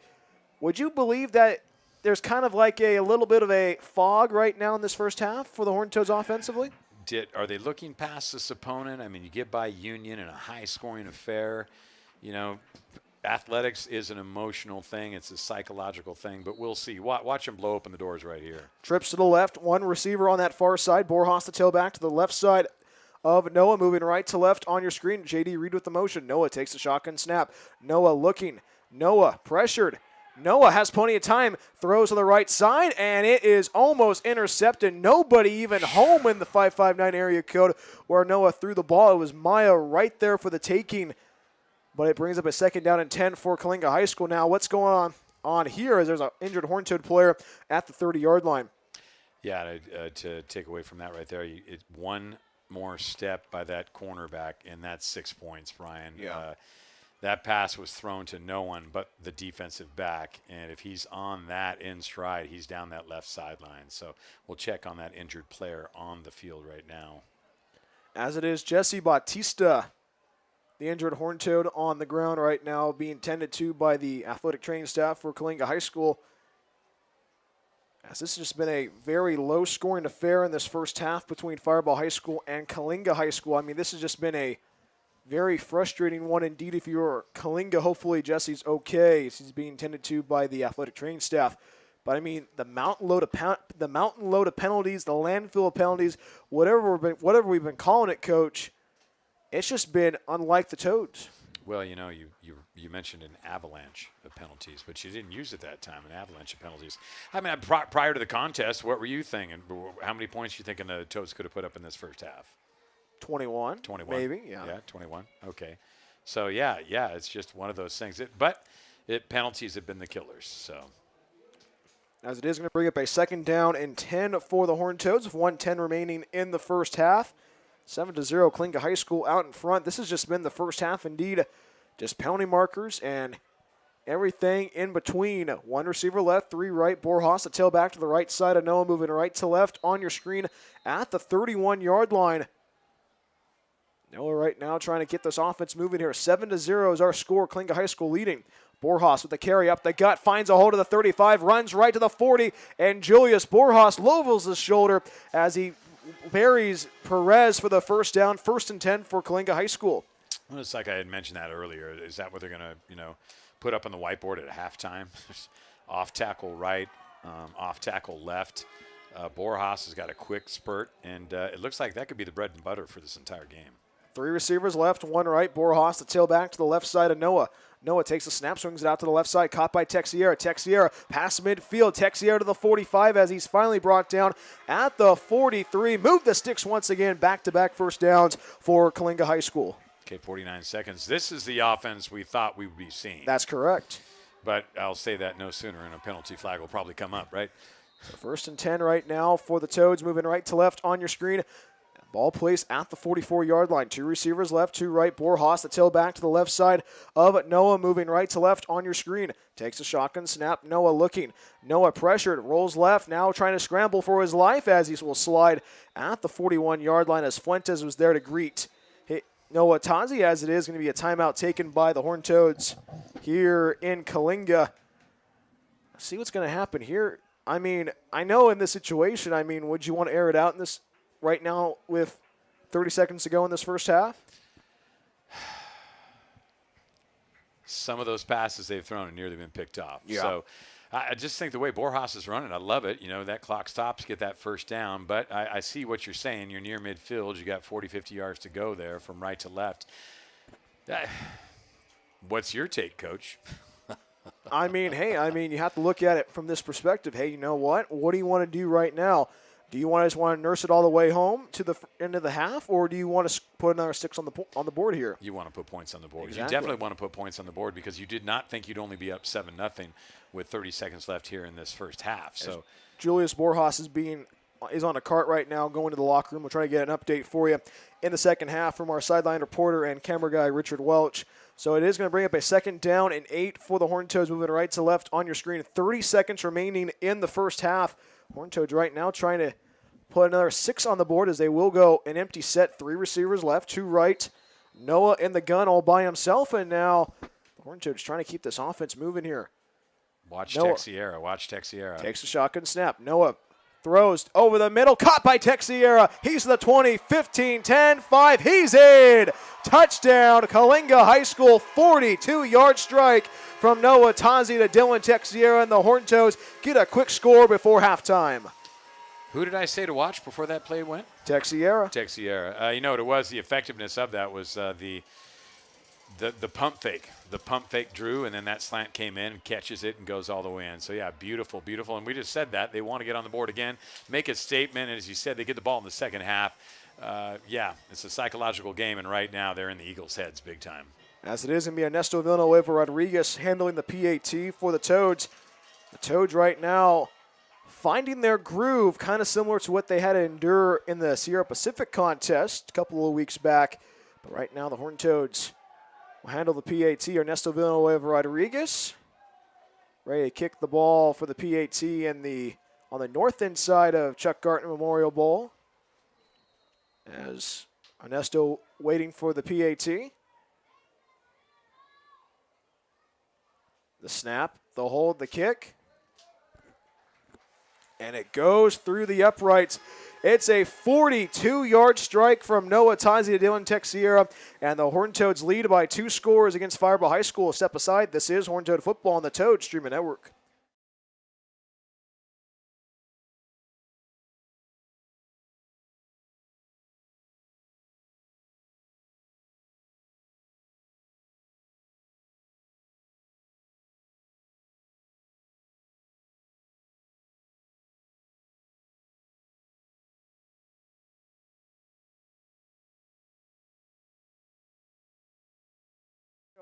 "20 seconds remaining in the first half between Coalinga High School and Firebaugh High School. Mike Walker, Brian Welch with you here on the Toad Streaming Network. And I mean, a first half of craziness for the Toads. It's the Horned Toad offense able to settle down with a 42-yard strike from Noah to Dylan Texiera. Well, you were saying you thought maybe 21 points on the board. So, hey, we're getting there, 14 nothing. That second half, I think we're going to see some dominance by the Toads in that second half. As right now, it is going to be Ernesto Villanueva Rodriguez handling the kicking for the Toads. Kicking right to left on your screen as Firebaugh High School has had the frustrating evening so far. As right now, the Horned Toads feeling pretty happy on homecoming. That first quarter was not a happy one, but the second quarter has turned the tide around as Ernesto Villanueva Rodriguez swings his right leg into the football and in the night sky in the San Joaquin, as it is going to be taken by Aguilar. Aguilar runs right, spins out of a tackle, still going, but Jaden Pena able to finish him off at the 27-yard line. 1st and 10 for Firebaugh High School as they begin their 5th drive of the evening here in Coalinga. As it is going to be a very interesting drive for the Eagles. I mean, 13 seconds remaining in the first half. I mean, it's just been a topsy-turvy half indeed for Mr. Saldana's Eagles. Take a knee. I mean, this has been a very frustrating first half indeed for Firebaugh High School. You have to go back to that first quarter. If you're now joining us here on the Toad Streaming Network, the Eagles moved the ball down the field, even converted on 4th down, and missed a 28-yard field goal attempt. 3 receivers left, 1 right. Maya the tailback to the left side of Seha. Seha looking, throws to the left side, complete to Perez. Perez runs left, but a trio of Horned Toads able to meet him at the line of scrimmage. As right there, I mean, Luke Wojawota once again bringing him down, and that will be the final play of the first half. It wasn't pretty, but it was gritty. Coalinga High School leading 14-0 against Firebaugh High School. Step aside with the Horned Toad halftime show here from Coalinga. This is Horned Toad Football on the Toad Streaming Network.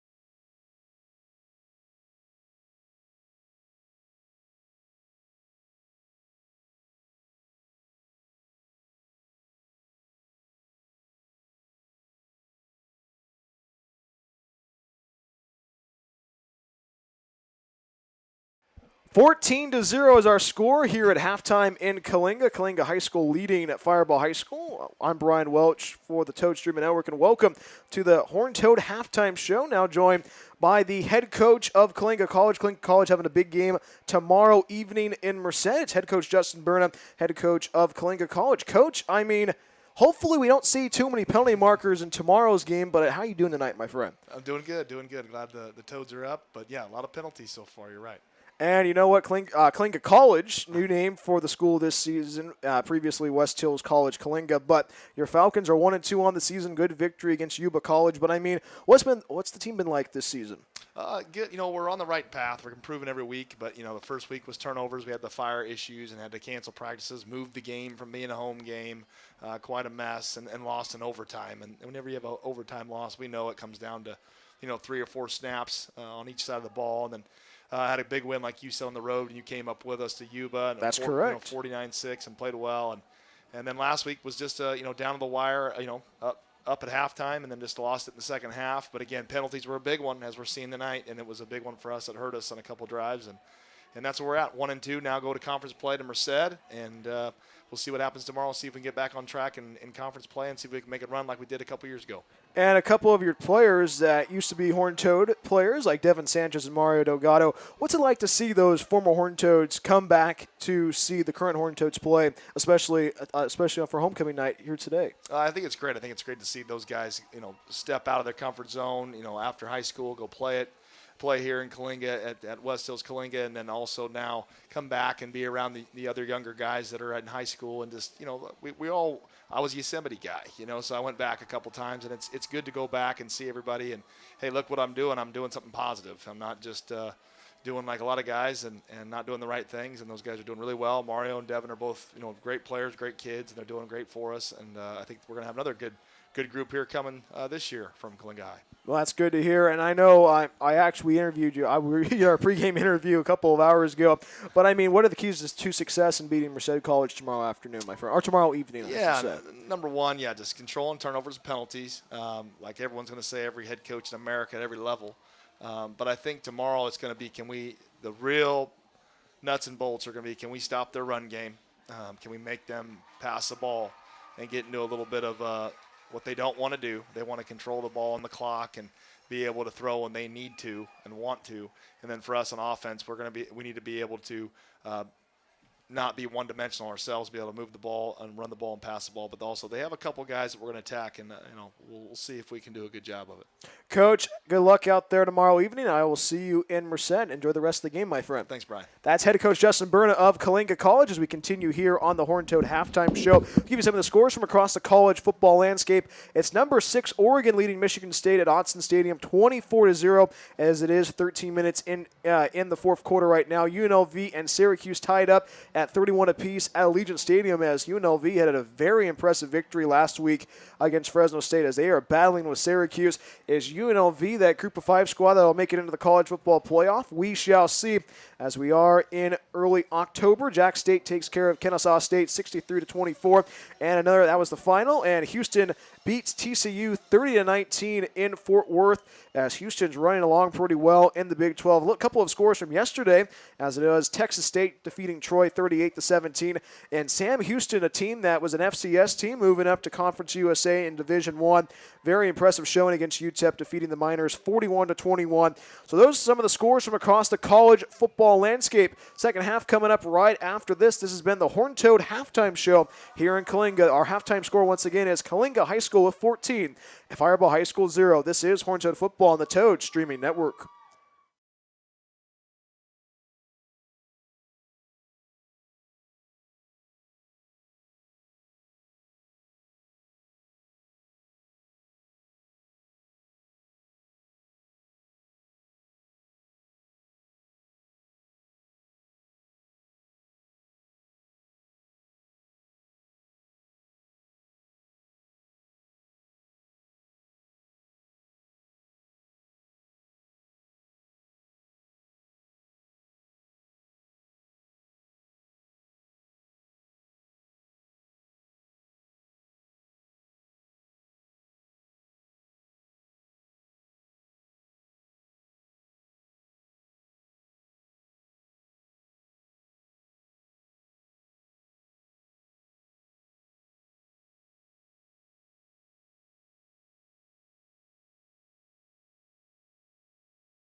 14-0, Coalinga High School out in front against Firebaugh High School as they're just about to begin the second half here at the bowl in Coalinga. Mike Walker, Brian Welch with you here on the Toad Streaming Network. Our camera guy tonight is Richard Welch. A very interesting first half indeed for the Horned Toads. 1 step forward, 2 steps back, but it is a 2-score lead for Coalinga High School as it is going to be the Horned Toads receiving the opening kickoff to start off the second half, as it is going to be Vilches with the kick, kicking it off left to right on your screen.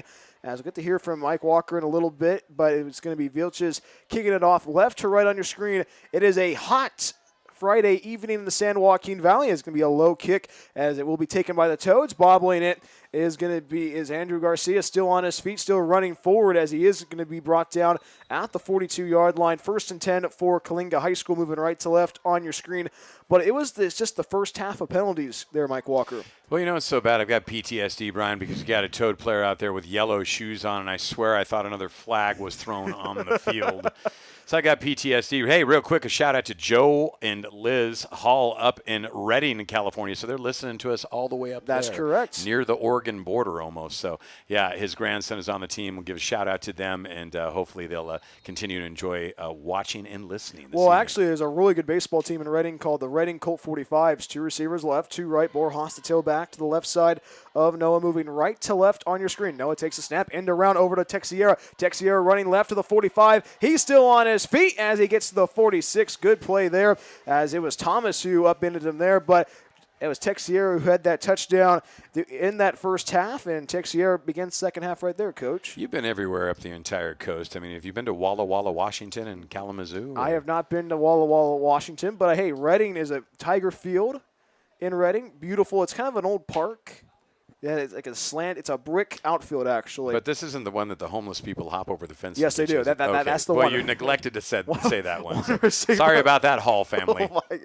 Oh, my word. As Noah Tazi hands it off to Borjas. Borjas finds a hole up the middle in between the tackles, and he picks up the first down as he's finally brought down by Aguilar. 1st and 10 for Julius Borjas. Julius Borjas started off where he left off in that first half there, Mike. Yeah, 10 yards in a cloud of dust, and then before that you had a reverse coming from the outside. So if you're Firebaugh, you're going to overplay on one end, you might pay on the other. Under 11 minutes to go in the third period, I should say. 1 receiver left, 3 right. Borjas to tailback to the right side of Noah, moving right to left on your screen. Ball placed at the 40-yard line of Firebaugh. Noah takes a snap, rolls right. Noah looking, throws to Drake Stevens. He's to the 30-yard line, and he's going to be pushed out of bounds by Maya, but he moves to 6. That's enough for a 14-yard gain. 1st and 10 for Coalinga High School. Wow, they rip off a reverse. They rip off a great run, then a quick out to the right. You'd like to call it nickel and diamond, but when you're getting 10, 15 yards a pop, that is not nickel and diamond it. So it is going to be a 1st and 10 at the 28-yard line on that far hash, moving right to left on your screen. 1 receiver left, 2 right. Borjas to tailback to the right side of Noah, moving right to left on your screen. At 10:41 to go in the third period, 14-0. Coalinga High School out in front.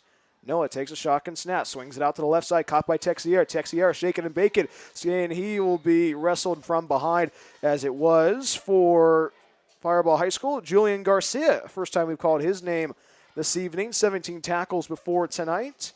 Brings up a second down for the Horned Toads.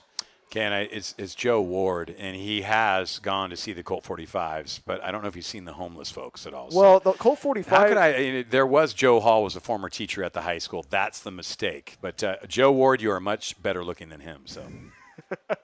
As it will be bring up a second down and 5 for the Toads. Borjas to tailback. Borjas with a toss, runs right, trying to find the edge. He's to the 20-yard line. Borjas corkscrews out of a tackle, and he picks up the first down, but there's another penalty marker. PTSD. Flag. Oh, my word. As the penalty marker starts the second half, I mean, what we saw in that second period alone has just made it very interesting to see what the call will be here as our first penalty marker of the evening in the second half, as it is a holding call on the Toads. Backs them up 10 yards, 9:55 to go in the third period, 14-0. Coalinga High School out in front against Firebaugh High School. I would not want to tackle Borjas. Stays low to the ground. He's got a quick movement, quick step. I would not want to have to step in front of that. How about you? Would you like to take him down?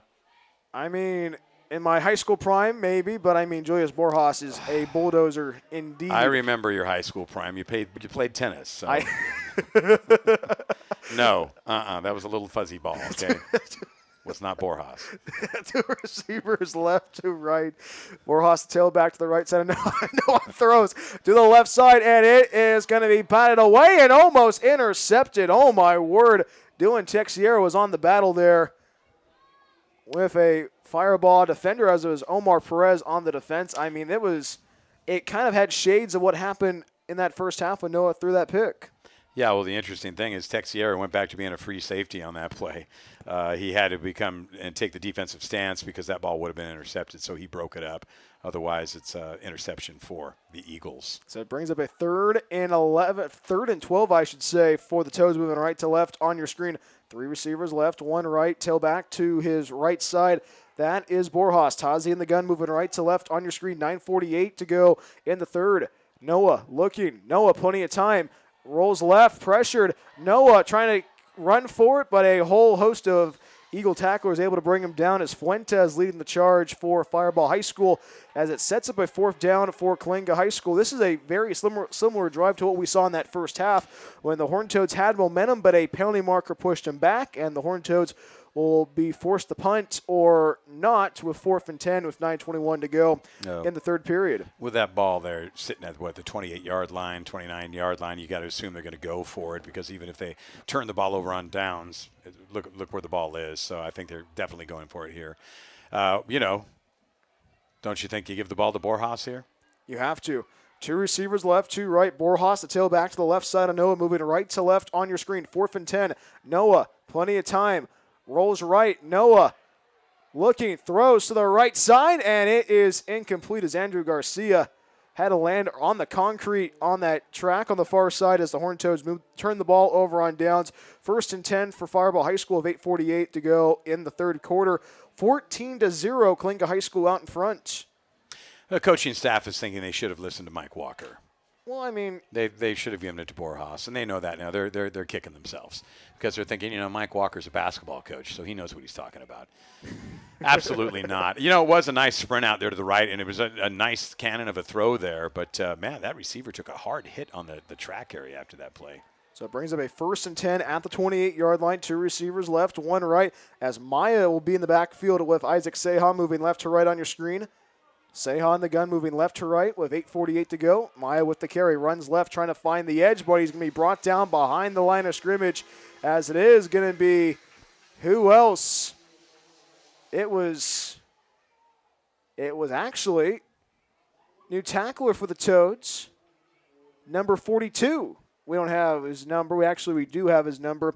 That's actually, as we keep looking for it, Max Hernandez. That's correct, Max Linebacker, Hernandez. junior, 5'10", 160. With the tackle there, loss of 4 on the play. Loss of 3 on the play. 2nd and 13 for Firebaugh High School. They will go 4 wide. 1 by 3 the Eagles will go. It will be Maya, the tailback to the right side of Seha, moving left to right on your screen. Ball placed at the 25-yard line. Seha takes a shotgun snap, throws the right side, and it is almost intercepted. Good defense there by Messiah Richards, battling with the wide receiver. Leo Perez brings up a 3rd and 13 for Firebaugh High School with 8 minutes to go in the 3rd period. I mean, what's that like having someone like Messiah Richards, that strong safety, standing 6'3"? He looks like he's a healthy 200 at least. I mean, that's almost collegiate size out there at that strong safety position. So the Eagles are backed up of another 3rd down here in this ball game. First 3rd down of the second half here with 8 minutes to go in the 3rd period. 2 receivers left, 2 right. Maya, the tailback to the right side of Seha, moving left to right on your screen. Ball placed at the Eagle 25. 2 receivers left, 2 right. Seha claps his hands once, takes a shotgun snap, looking. Seha dancing around, now wants to roll right, pressured, and he's going to be brought down in the backfield. Huge tackle there. It's a loss, and it is a sack. Oh, my word. It was Jaden Mora. His mom is Mrs. Mora. Jaden Mora with the tackle for the Horned Toads. Good play right there for the Horned Toads defense. Yeah, no quit in that man right there. The great play. A defensive end, a little bit smaller as far as stature goes, but not fighting hard, and picks up a huge sack. I think we're going to see a big turnaround in this game right now. As it is going to be a punt for Firebaugh High School. It's actually Eric Mora. That's Mrs. Mora's son, the math teacher at Coalinga High School. Jaden Mora with the stop for the Toads. Dylan Texiera back deep at the 45-yard line of Firebaugh High School as Seha will handle the punt with 7:05 and rolling in the third quarter. Seha takes the high snap. Squived punt as it does take a Eagles bounce at the 37-yard line, 1st and 10 for Coalinga High School as they begin their fifth drive in total, second one of the second half. 1st and 10 for the Horned Toads, 6:54 to go in the third quarter. And also, if talking about Reading has their own college football team now. Simpson University, part of the NAIA, is playing college football up in Reading now. Wow. That's right. Wow. First year for Simpson to have a football team ever in their history. Exciting. And Joe Ward did say, don't mistake me for Joe Hall. He's older than I am. So, and God bless his soul, Joe Hall did pass away. Great teacher here at the high school. Correct. And we lost him. So, as it is going to be a motion and a penalty marker, and the penalty markers continue here in this third quarter. 6:54 to go in the third quarter. As we'll see what the call will be. False start probably again. As it is movement before the snap, and indeed it is. Mike Walker could be a fortune teller with the penalties tonight. Well, Maximum 5. Would you like to hear fortune right now? Don't sit in this booth for an entire game. You might have heat stroke. That's what my little paper said out of my fortune cookie right now. So it brings up 1st and 15 at the 38-yard line. 1 receiver left, 3 right. As it is, Julius Borjas to tail back to the right side of Noah Tazi, moving right to left.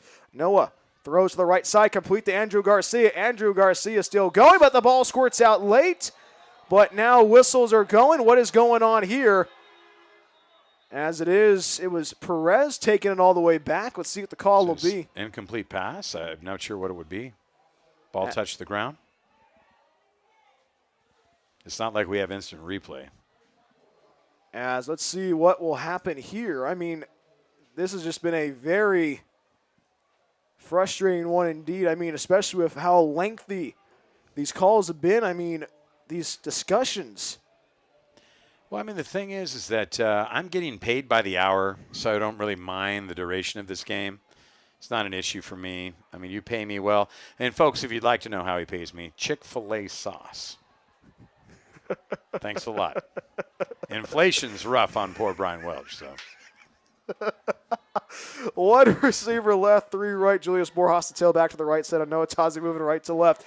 Noah hands it off to Borjas, runs left in between the tackles, still moving. Julius Borjas trudging forward to the 25-yard line as he's brought down by a whole flock of Eagles with 6:22 to go in the third quarter. Under the pile for Firebaugh High School as they're still breaking up the pile. It was Corbin Derricks, the senior, with the tackle for Firebaugh High School. 6:22 to go in the third period. 14-0, Coalinga High School out in front against Firebaugh High School. You know, I think the whole entire Firebaugh team had to be there to take Borjas down on that one. And if you're knowing, Joe Ward's grandson is J.D. Reed, number 3. That's correct. J.D. Reed has had a very impressive first half, and now trying to have a very impressive second half here. 2 receivers left, 2 right. Borjas to tail back to the right side of Noah, moving right to left on your screen. Ball placed at the 25-yard line. 1st and 10 for the Horned Toads here. 6:06 and rolling in the third period. Garcia with the motion. Borjas up the gut, finds a hole, still trudging forward. Corkscrewing out of a tackle as he is finally brought down it was Jonathan Garcia, his second tackle in the ball game. Brings up 2nd down and 4 after a gain of 2nd down and 6 after a gain of 4, I should say. Yeah, and you kind of get this strategy right now. Borjas picking up a few more yards, 2nd and 7. You want to keep that clock running, getting down into the 5.5-minute mark here in the third quarter. You know, hit the ground, keep that clock going, get a score here, and probably, call it a victory. 21 points, the defense is just shutting them down. Coalinga's defense is looking good. 5:28 and rolling in the third period. 2 receivers left, 2 right. Borjas to tail back to the right side of Noah. Ball placed at the 22-yard line. 2nd and 7 for the Toads. Noah claps his hands once, throws over to Garcia at the 15. Garcia going as he is upended for a first down. It was actually Aguilar with the tackle for Firebaugh High School, but the Horned Toads moved the sticks with 5:13 to go in the third quarter. Yeah, Tossie's got a nice sidearm sling there at that angle, and he needed to use that sidearm sling to get it in there, and it looked really clean. Nice pass. So it is going to bring up a 1st and 10 for the Horned Toads at the 12-yard line, moving right to left on your screen. 1 receiver left, 3 right. Borjas the tail back to the left side of Noah, moving right to left on your screen with under 5 minutes to go in the third quarter. 14-0, Coalinga High School out in front. Noah takes the shotgun snap, rolls right. Noah sidearms it over to J.D. Reed on the right side. J.D. Reed bounces off a defender, runs left. J.D. Reed to the 5. He's into the end zone. Touchdown, Coalinga High School, 12-yard touchdown from Noah Tanzi to J.D. Reed, and the Horned Toads lead by 3 scores. Well, I guess Grandpa wanted a gift, huh? That's correct, That's and what right. a gift right there. You got a gift wrap right there, sent via Amazon Prime. Yeah, J.D. Reed, boy, quick, fast, nice slash from that right side to his left in. I mean, there was some traffic there, found the gap and blew right through. So I'm telling you what, the floodgates are starting to open, Brian. They're starting to open now. As Ernesto Villanueva Rodriguez lines up for the PA2 of 4:37 to go in the third quarter. 20-0, Coalinga High School out in front. The snap, the hold, the kick, as it is partially blocked, but it is going to be good. It sneaked through the upright somehow, and the Horned Toads lead by 3 scores, 21-0 against Firebaugh High School. A step aside, this is Horned Toad football on the Toad Streaming Network.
Coalinga High School 21, Firebaugh High School 0, 4:37 to go in the third quarter. Mike Walker, Brian Welch with you here on the Toad Streaming Network as Ernesto Villanueva Rodriguez swings his right leg into the football.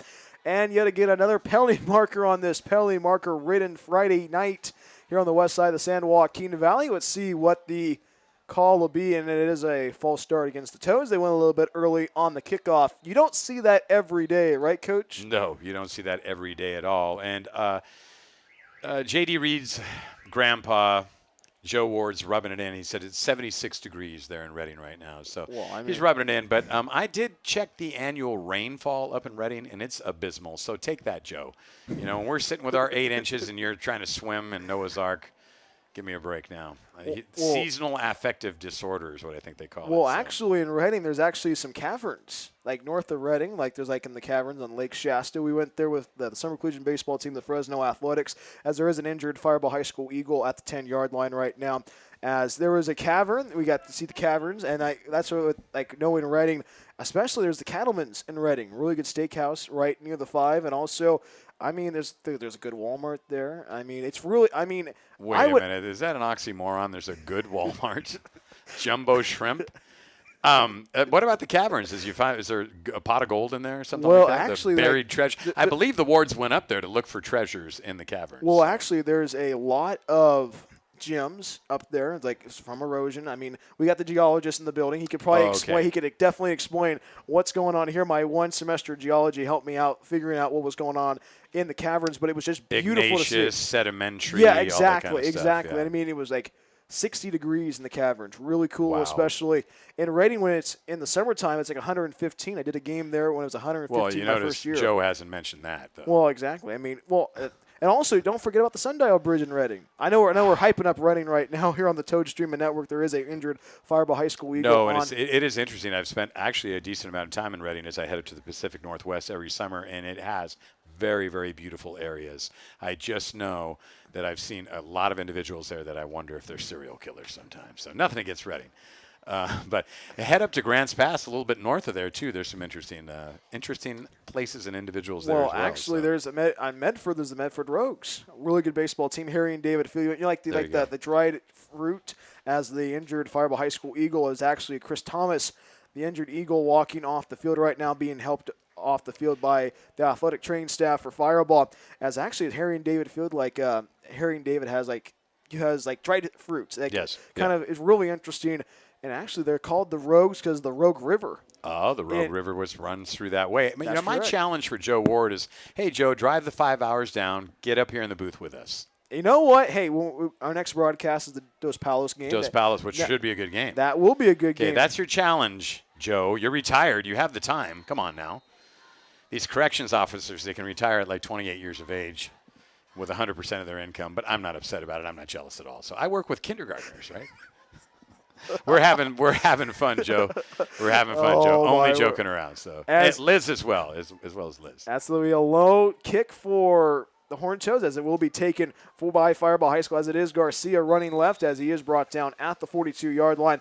1st and 10 for Firebaugh High School as they begin their 7th drive of the game here this evening. And it's just been a very abysmal game for the Eagles. It's just been, they've had the opportunities, Mike, but it's just been frustrating offensively because they can't get anything going because of how tough the Horned Toads defense is. Yeah, and I know that even Jose Pease was discussing some things early in the week that they've got an effective running game, but he knew that his defense was that much stronger, and I think you're seeing it right now, reminiscent of what we saw against the Golden Bears of Sierra Pacific. 1 by 3, Firebaugh High School will go with, will be Maya the tailback to the right side of Seha, moving left to right on your screen. Ball placed at the 42-yard line of Firebaugh High School. Seha takes a shotgun, snap, swings it out over to the zine, and it's almost intercepted as it was Messiah Richards almost flying. He flew in there like Superman. He almost picked off Firebaugh. I tell you what, that was a pick six, and what an appropriate name, Messiah, because he would have looked like the Messiah catching that one and going all the way into pay dirt there. So, yeah, nice. Read that pass from the corner, came on in as that strong safety, and almost took that thing to the house. That would have been the nail in the coffin. As it will bring up a 2nd down and 10 for Firebaugh High School. 3 by 1, the Eagles will go. As it is Maya, the tailback to the left side of Seha, moving left to right on your screen at the 42. Maya with the carry, runs right, still going. As Messiah Richard with the tackle for the Horned Toads. 4:17 enrolling in the third quarter of play. 21-0 is our score between Coalinga High School and Firebaugh High School. But this Horned Toads defense has been the standard quo so far this evening, Mike. Yeah, and even in that one, you saw as they were making the tackle, Jaden Penny had the awareness to try and strip that ball, which ended up nearly happened, and that's the luxury they have. So many tacklers on the ball, the others can pick the pocket and try and get that turnover. 3rd and 5 for Firebaugh High School at the 48-yard line. 2 receivers left, 2 right. Ball placed in the near hash as it'll be Maya, the tailback, to the right side of Seha. Seha takes a shotgun snap. Seha looking pressured, runs, being chased. Seha is going to be tripped up from behind. Chase Clay with the tackle as it will be enough for a first down for Firebaugh High School. It was close, but once again, Seha proving why you should put a spy on him in the secondary. Yeah, moves really well. Real slick, real snake and slithery in there, and he's a good runner, but it's difficult to run when there's a big black wall coming after you most of the time. So a very aggressive, imposing defense out there for the Horned Toads. 1st and 10 for Firebaugh High School at the Horned Toad 47-yard line. 2 receivers left, 2 right, as it is going to be Maya, the tailback, to the left side of Seha, moving left to right on your screen here in Coalinga. Horned Toad show blitz, and they jump offside. Encroaching there, pretty exciting. Yeah, they were sending the whole house of cards on that one, and it was just, encroachment, 5-yard penalty. Positive net yards for the Eagles on that one. As let's see what the call is, as it is an offsides on the Toads. That'll move the ball up 5 yards, so it's 1st and 5 for Firebaugh High School. 3:08 to go in the third quarter, 21-0. Coalinga High School out in front against the Eagles in this West Sierra League opener. Almost frustrating when they go into that neutral zone, because as an offense, you like that free play. As opposed to a standard offsides, it's a free play for the offense. But once you encroach in that territory, dead ball, 5-yard penalty. So it wasn't a free play for Firebaugh. They could use something free right now, like a free receiver open down the sidelines. 2:45 enrolling in the third quarter. 2 receivers left, 2 right. Maya, the tailback, to the right side of Seha at the 42-yard line. Seha takes a shotgun snap. Seha looking. Seha over the middle, and it's intercepted. Dylan Texiero with the pick. Texiera running left, past Goodbye. midfield, 40, 30, 25, 20, 15, 10, 5. He is gone. Pick 6 for the Horned Toads. And the Horned Toads can put a cherry on top of this ice cream sundae for homecoming 2024. Wow. Wow. You know, you got these two-way players, and you know they know how to play a split end. They know how to play cornerback. And when there's an interception, they know how to move as an offensive player with the ball. And you just saw that with Texiera right now on the left sideline. So we kind of called it. I felt like it was reminiscent of Sierra Pacific right now, 28-0. Still a whole quarter to go and 2.5 left in this quarter. This could get a lot uglier, Brian. 2:21 to go in the third quarter as Ernesto Villanueva Rodriguez will have the opportunity to kick the PAT. This has just been a very fun one indeed for the Horned Toads. As it is going to be Ernesto Villanueva Rodriguez with the PAT. Those Horned Toads right now looking very strong indeed, looking like the Toads we saw last week in Easton. As Coalinga High School right now trying to make this a 4-score lead. As the snap, the hold, the kick, and it goes through the uprights. And Coalinga High School showing up in the second half indeed. They lead 28-0 against Firebaugh High School. Step aside, this is Horned Toad Football on the Toad Streaming Network.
.221 to go in the third quarter. 28-0. Coalinga High School out in front against Firebaugh High School as Ernesto Villanueva Rodriguez swings his right leg into the football and a line drive kick bouncing right to the Firebaugh High School Eagle return man. As it is going to be, it is Perez with the return. Perez with the return as he gets to the 27-yard line. 1st and 10 for Firebaugh High School with 2:13 remaining in the third period. 28-0. Horned Toads out in front. Mike Walker, Brian Welch with you here on the Toad Streaming Network. And I mean, this has just been a very interesting game for the Toads. The Toads looked very lifeless in that first quarter. Then the second quarter, the light switch turned on, and then it was pedal to the metal late in this third quarter here, Coach. We've seen it, and you love to see a second-half team that's a sign of character, a sign of a winning team. That's what you need to have as you make this run towards the WSL title, towards a high, nice, solid seed in CIF. These are character-building halves for the Toads. As it will be one receiver left, 3 right. As they're going to have nobody in the backfield with. It's a new quarterback in there. It's Leo Perez. Leo Perez will be the quarterback. Well, it was actually Seha was there, but a timeout taken by Firebaugh High School. We'll take one as well. 2:13 to go in the third quarter. Our score is Coalinga High School 28, Firebaugh High School 0. This is Horned Toad Football on the Toad Streaming Network.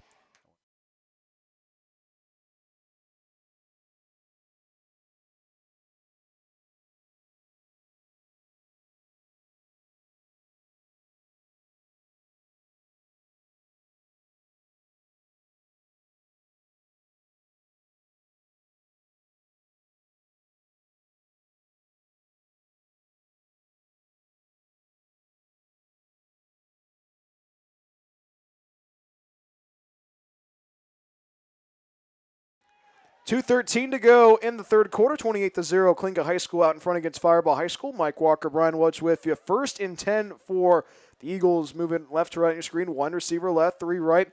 As it is a new quarterback into the ball game for the Eagles, as it is going to be Leo Perez replacing the quarterback Isaac Seha. 1 receiver left, 3 right. Seha will be as a wide receiver on the near side. Perez takes a shotgun snap, looks, throws over the middle, caught by Dominic Barajas, and Dominic Barajas moves the sticks with a gain of 12 on the play. 1st and 10 for Firebaugh High School. 2:05 to go in the third quarter. Yeah, you hope this isn't a sign of too little, too late. They're looking to go to the air now, which they've got to when you're down by 28 points. But, they're looking to get these big gains, these big chunks of yardage, and I'm always worried that that defense is going to converge. We're going to see some sacks, maybe a turnover. So let's see, though. As they are going to go 2 receivers left, 2 right. Perez stays in as the quarterback for Firebaugh High School, moving left to right on your screen. Perez looks to the near side to Isaac Seha. Hands it off to the running back. Runs right, as it is going to be Jonathan Garcia with the carry for the Eagles. Gets a hefty gain on the play, as it is going to be enough for 6, 2nd down and 4 for Firebaugh High School, as J.D. Reed was on the tackle for the Toads. And we did mention that Joe Ward, J.D. Reed's grandpa, is going to be here for the Dos Palos game. Yeah, he wasn't going to, but we enticed him, I think. Well, I we mean, have that it's influence. DP. Come on, you have to be here for the Dos Palos game. You got to be here for DP. Game. Yeah, so he's going to be in town. Maybe he'll come up here and shoot the breeze with us. 2 receivers left, 2 right. Ball placed at the 48-yard line of Firebaugh High School, moving left to right on your screen, as it is Jonathan Garcia, the tailback to the right side, as it is Perez, takes a shotgun snap. Perez throws it down the middle, and it is almost intercepted. The 3rd time the ball has been thrown to Messiah Richards, and Richards almost had the opportunity to pick off the Firebaugh High School Eagles there, Coach. Well, and you see why Leo Perez is in there right now. He can sling it. I mean, he can sling it. 5, 10, 50, 35, 40-yard pass there, and over through his receiver. Yeah, Messiah was right on that one, ready to break it up. But, they're looking to go air it out now. That's their only hope. 3rd and 3 for Firebaugh High School, moving left to right on your screen at that 48-yard line. Moving left to right on your screen at 28-0 is our score between Coalinga High School and Firebaugh High School, as they are going to go 2 receivers left, 2 right, as it is going to be Perez, the tailback. Perez will be in the gun with the tailback of Garcia to his right side. Perez claps his hands, an early movement. False start on the Eagles. As it was on everybody. I mean, everybody jumped. As let's see what the call will be. It is a false start on Firebaugh. 53.4 seconds remaining in the third quarter, 28-0. Coalinga High School out in front against Firebaugh High School. As a firework just got launched right now just west of the stadium. I mean, hey, it is homecoming. I mean, you know what? Get the fireworks going a little bit early in the game. Yeah. It's as hot as 4th of July. It does. So maybe people think it's 4th of July. Well, I mean, you're usually in Squim on the 4th of July. So, how do you... Oh, don't even go there, Brian. I'm going to get depressed. Squim, Washington right now is about 58 degrees and raining. So average degrees about 68 during the summer. Perez, shotgun snap, throws it over to the right side. Whoa. As it is a penalty marker. That was a rough hit right there. As Boy. Messiah Richards trying to go for it. It was actually Isaac Seha, the intended target for Firebaugh High School, as it was a duo of Horned Toads encroaching and going on to Seha, as Messiah Richards might have got that helmet to helmet again. Yeah, and that was what was frightening. There was I think it was an initial pass interference call, and then that hit was just vicious. And I think that's where you're going to look at it targeting, just a defenseless receiver getting pummeled there. So you're looking at probably 15 yards from that area. So let's see what the call will be. The referees have been very busy tonight. Penalty marker on the Toads, as it is a pass interference call. 46 seconds remaining in the third quarter, 28-0. Horned Toads leading Firebaugh High School, as they will move the ball into Toad territory at the 42-yard line, middle of the hash, moving left to right on your screen. Firebaugh High School has been in this part of the field, but you have to go back to that opening drive in the first quarter. Excuse me. 2 receivers left, 2 right. Perez in the gun with Garcia to his left side. Perez takes the snap, hands it off to Garcia, and the Horned Toads defense encloses them once again. Grayson Redding with the tackle of an assist by Chase Clay, as it does bring up a 2nd down and 12 after a loss of 2 on the play. Just really, really slow developing. The handoff there, everything was so slow developing, and you cannot have that. unless it's going to be an RPO or a draw. You just can't have that. I was going to comment, too, Josh Allen, who plays for the Buffalo Bills. That's correct. From Firebaugh, you would have thought that would have been such a shot of adrenaline for the community of Firebaugh in that football program, but I don't know if we've really seen that pay off. As it is going to bring up a 2nd down and 11. 2 receivers left, 2 right. Perez in the gun with Garcia to his right side. Perez takes the shotgun snap. Perez wants to air it out to the far side, and it is almost intercepted as it sneaks out of the fingertips of Jaden Pena. And Jaden Pena has been very fired up in this game, and he almost had an interception there, but it brings up a 3rd down here with 12. Actually, that will be the final play of the 3rd quarter here in Coalinga. Coalinga High School rolling in the West Sierra League opener. They lead 28-0 against Firebaugh High School. Step aside. This is Horned Football on the Toad Streaming Network.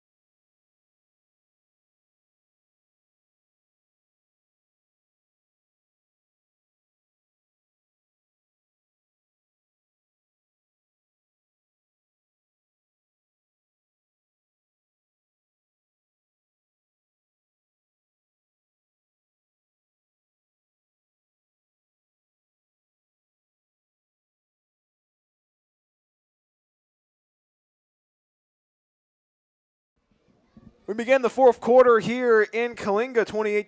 Coalinga High School out in front against Firebaugh High School. Mike Walker, Brian Welch with you here on the Toad Streaming Network. Our camera guy tonight is Richard Welch, as it is going to bring up a 3rd and 11 for Firebaugh High School as they switch the sides, moving right to left on your screen. Ball place at the 43-yard line. 2 receivers left, 2 right. As it is, Leo Perez, the new quarterback for Firebaugh High School, replacing Isaac Seha. As it is going to be Jonathan Garcia, the tailback to the right side of Perez, moving right to left on your screen. 12 minutes on the clock in this 4th quarter. As Perez will take the shotgun snap, drops back looking. Perez throws the right side, and it is almost intercepted. Dylan Texiera with almost with another interception there. Brings up 4th and 11 for Firebaugh High School with 11:53 to go in regulation. Yeah, I see the passing, and I'm worried there's a pick six on the horizon here. We already had one, right? That's correct. Yeah, I'm worried that there's another one coming. He's got a great arm. It's just when you're not throwing it to anybody, it's not going to help you that much. So it's 4th and 11 for Firebaugh with 11:53 to go in regulation. 28-0 is our score between Coalinga High School and Firebaugh High School.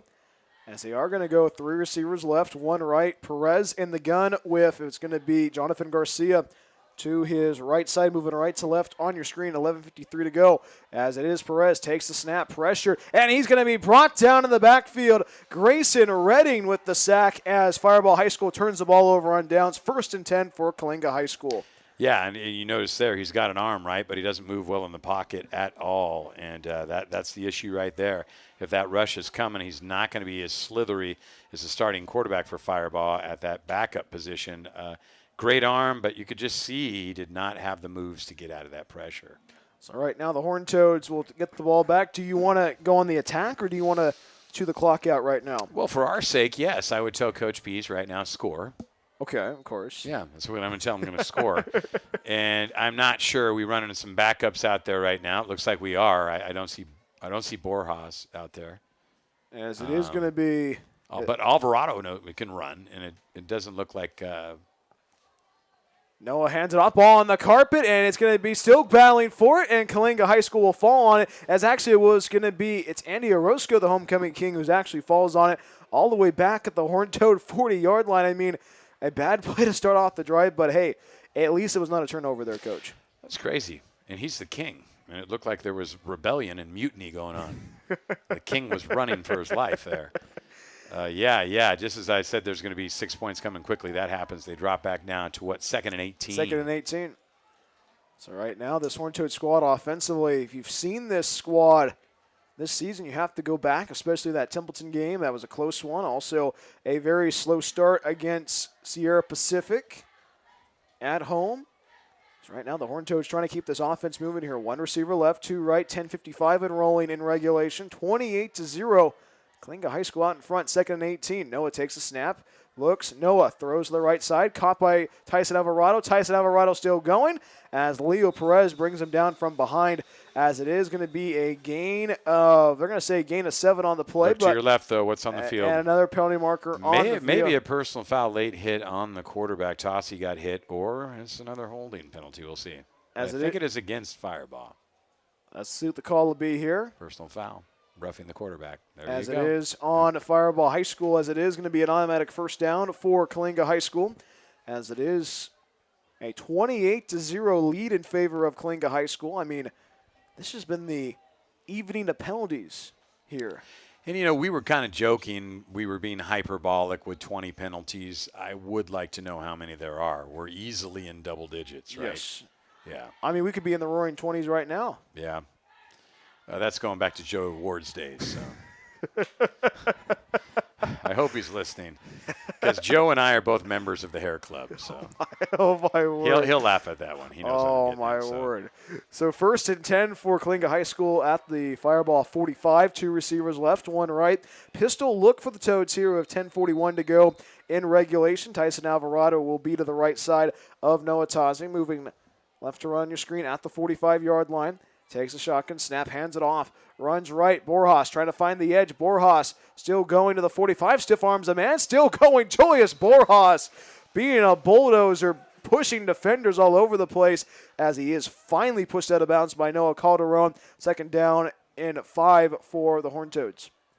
Yeah, I mean, it's just, as a coach, you've got to love seeing the way that Borjas runs. I mean, as you said, there was a stiff arm, but just that forward motion and movement, driving his legs. His vision is forward. He wants more than a first down. He wants pay dirt. Halfway to go here, a 2nd down and 5. 2 receivers left, 1 right. Wing, be a pistol look for the Horned Toads, I should say. Noah in the gun, moving left to right in your screen with 9:47 and rolling in regulation. Noah claps his hands, looking. Noah throws to the left side, complete to Andrew Garcia. 1st down and more. Andrew Garcia picks up the 1st down as he's finally pushed out of bounds by Omar Perez. Move the sticks once again for Coalinga High School. Right at the 30-yard line. A nice slingshot there from Tossie to Hernandez, and then they've got another 1st down. So they're marching down at the 30-yard line. So looking good, looking good. 9:36 to go in regulation. 2 receivers left, 1 right as the clock is still moving. Horned Toads right now trying to get that offense into the end zone. By CIF regulations, if you have a 35-point lead, it is a running clock. Horned Toads trying to do it here on homecoming night. 2 receivers left, 1 right. Pistol formation for the Toads here with Noah in the gun with Tyson Alvarado to his right side, Borjas in the backfield. 1st and 10. Noah claps his hands, swings it out, and it's caught by Andrew Garcia. Andrew Garcia continuing to go as he does not go out of bounds as the clock still moves with Gavin Watson sitting out this game due to the suspension from last week. It's been good to see Andrew Garcia get some good touches here tonight. Yeah, and when those opportunities come a-calling, you better meet that, and you better meet it, and he's done that tonight. The coaches have got to be happy with that. So, yeah, and a great grab there. The defender was right in the line of that pass. It was a great pull down there by the receiver. That was a gain of 3 on the play. 2nd and 7 for Coalinga High School. 2 receivers left, 1 right. Pistol formation for the Toads with Borjas and Alvarado in the backfield. 28-0. Coalinga High School out in front. Garcia with the motion. Noah takes a snap, bobbles it, looking. Noah throws, unleashes it to the near side, and it is going to be overthrown as the intended target was Dylan Texiera. On the coverage was actually Julian Garcia. And it does bring up a 3rd and 7 for the Toads with 8:21 to go in regulation. 28-0.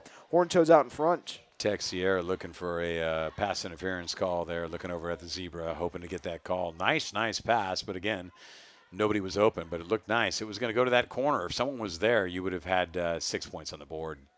And that right corner of the end zone on the south end side of the bowl has been very prevalent, especially in that JV game. That's a little melee there, a little bit of a conflict there in that JV game. 1 by 3, the Horned Toads will go with Noah in the gun with Julius Borjas to his right side. 8:21 to go in regulation. Noah claps his hands, throws to J.D. Reed. J.D. Reed, after the catch, makes the first down work, first down. and he picks up the first down there. I know his grandfather's listening right now.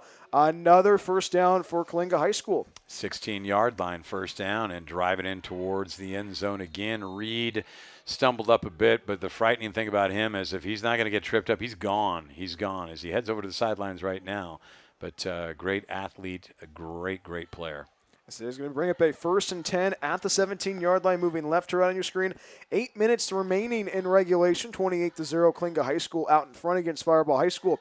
One receiver left, two right, pistol formation for the Toads. Noah claps his hands, takes the snap, looking. Noah throws to the right side, complete to Drake Stevens. Drake Stevens going as he is going to be brought down from behind. It was Julian Garcia once again with the tackle. Halfway to go for the Horned Toads, 2nd down and 5. Yep. Just going out wide with that pass there. They're looking to get on the board. They're looking to get on the board as we're at 7.5 minutes remaining here in this contest. They want to score. They want to make a statement, but to all those other West Sierra League teams, Dos Palos, Mendota, okay, they want Avenel. And Avenel. Yeah, they want to make those statements and say, hey, we're coming for you. Pistol look for the Toads right now. Noah motions Andrew Garcia and penalty marker once again. I'm sorry, folks. I'm sorry. It is a penalty. It is a false start on the Horned Toads. I mean, we're definitely in the 20s right now, Coach. Well, I mean, what else? How much more hyperbolic can we get? We've said avalanche of flags. What other words? We said a landfill of flags. A landfill of flags. Yeah. What else have we got? Well, Kilimanjaro. I don't know. Well, actually, Mount Fuji. Well, actually, Tom Lucero sent me a text message, and he said, one of the greatest broadcasting line of all time. If you have a yellow hanky tonight, you're at the bowl. That's one of the best lines we've had tonight. Run up the middle. Good job by the Horned Toads offense as they get to the 13-yard line. Brings up a 3rd down for the Toads with 6:52 enrolling in regulation. Stay tuned for the Horned Toads postgame show. We'll get a chance to break this one down and pick our offensive and defensive player of the game. And we'll talk about next week's contest. I will not have the broadcast for you next week, but we'll see you in November, Senior Night 2024, as the Broncos of Dos Palos come to town. And also one of the only other radio broadcasting squads in the WSL comes to town. Dos Palos has a broadcasting team. I'm ready. Do they want to do some arm wrestling? Well, they sit in the stands when they do the game. Noah throws right, complete to Dylan Texiera, and he's still trying to find a hole, but it's still Garcia once again. Garcia's been 13-yard line, 7-yard line. Yeah. Well, Garcia's been having Texiera's number so far. Yeah. He's glued in on him, telegraphing his way. So, we got competition at DP. Well, DP, they'll be broadcasting the stands. Oh, can they see us from across the way? I don't know. So if we make any gestures that may not be appropriate, would they be able to see that? I don't know. If you pull Joe Ward up in this booth, there could be some issues there. So. 2-by-1, the Falcons will line up. The Horned Toads will line up here. My apologies. Freudian slip to West Hills there, which is now Coalinga College. Well, tomorrow at 7 p.m., Merced College versus Coalinga College. You can catch the action on the same YouTube channel, pregame show at 6:45 in Merced at the Merced College Stadium. A little plug there for the Falcons. A little plug. I just got that Lemoore College took down COS in women's volleyball, and Lemoore will be heading to Coalinga this Wednesday to face off, and we got some graduates playing for both programs and an alumnus, Alexis Vega, assistant coach on the Coalinga College volleyball staff. All righty, 5:41 to go. Wasn't that good? Wasn't that some good info there? That was good. That was good. 2 receivers left, 1 right. Pistol formation for the Toads with Tyson Alvarado and Julius Borjas in the backfield. Borjas with the carry, runs in between the hashels. He's in. He's across. Touchdown, Coalinga High School.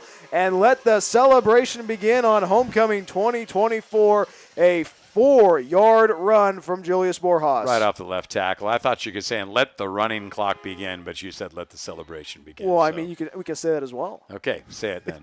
And let the running clock begin here in Coalinga. Beautiful. We're kind of not giving too much credit for some of the other athletic programs here. Football is a dominant force, of course, but girls volleyball is undefeated in the league. Correct. With a solid rank as well.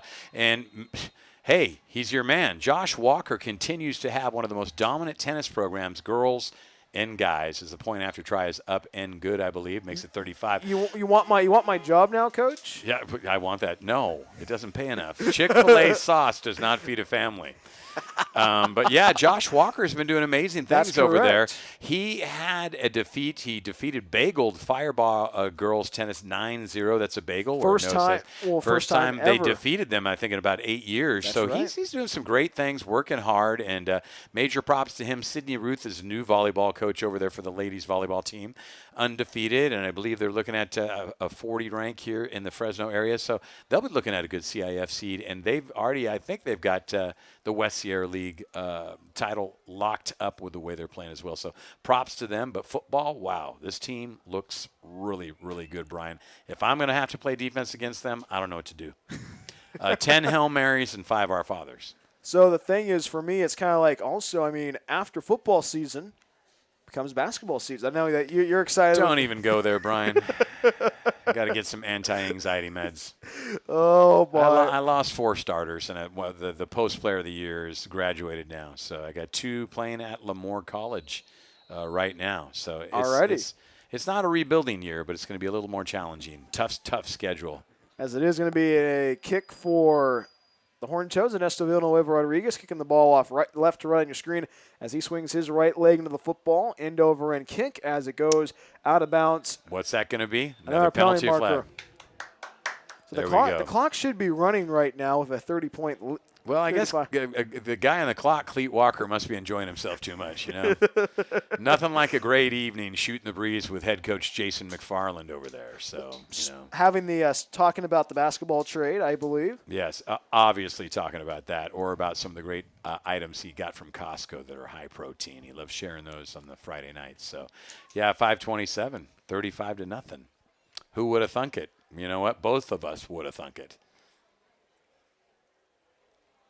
I'm thoroughly impressed. And, you know, I go back to like 1992, 93, Tim Smith, those players. That's Tim correct. Smith, full ride, moved from quarterback to free safety at Stanford.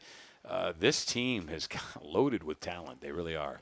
And also you got to look at the J.D. Williams era. Oh, yeah. That's correct. Yep. You got it. He's coaching at Fresno State right now with interim head coach Tim Skipper. There you go. You know your stuff. Well, I mean, I've seen JD a couple of times on campus. Perez with a shotgun snap. Perez wants to air it out, and it is intercepted. Masai Richards with the pick. Pass midfield. Richards to the 40, the 35, 30, 25, and he's brought down as Masai Richards, who was licking his chops earlier, gets the pick with 5:09 to go in regulation. Let me tell you, when he's got a full head of steam, I'm just going to pull out the red Matador cape and say, go right by me. He had a couple people, well, air quotes, tackle him, but they suffered the consequences taking him down. Nice speed, nice strength, nice interception. And I don't know now, do you just run it? And the interesting thing is the running clock scheme. I don't know. Are we wrong on that? Maybe it's 42 points. It's 35. Well, basketball's 40. Yeah, don't bring that up. Next year we're aligning into a new league with Sierra, so don't bring that kind of stuff up. So. It's always a fun time here on the Toad Streaming Network broadcasting. Understated. Fun is that Disneyland is not fun compared to this. So. Oh, my word. 1st and 10 for Coalinga High School after that turnover at the 25-yard line. One receiver left, 2 right, pistol formation for the Toads. Noah takes a snap, hands it off to Tyson Alvarado, bounces off one defender, runs right, and Tyson Alvarado is brought down behind the line of scrimmage as it was bringing him down was Corbin Derrick. Yeah, close to a horse collar there. But again, Tyson Alvarado is another one, as we talked about him against Sierra Pacific. Good vision, some good juke moves out there. Great running back. You know, doesn't have maybe the strength of a Borjas, but he is elusive coming out of that back pocket side. So. 4:38 and rolling in regulation. One receiver left, 2 right. Pistol formation for Coalinga High School as Tyson Alvarado in the backfield with Julius Borjas. 2nd down and 9 after a gain of 1. Noah motions Garcia, takes a shotgun snap.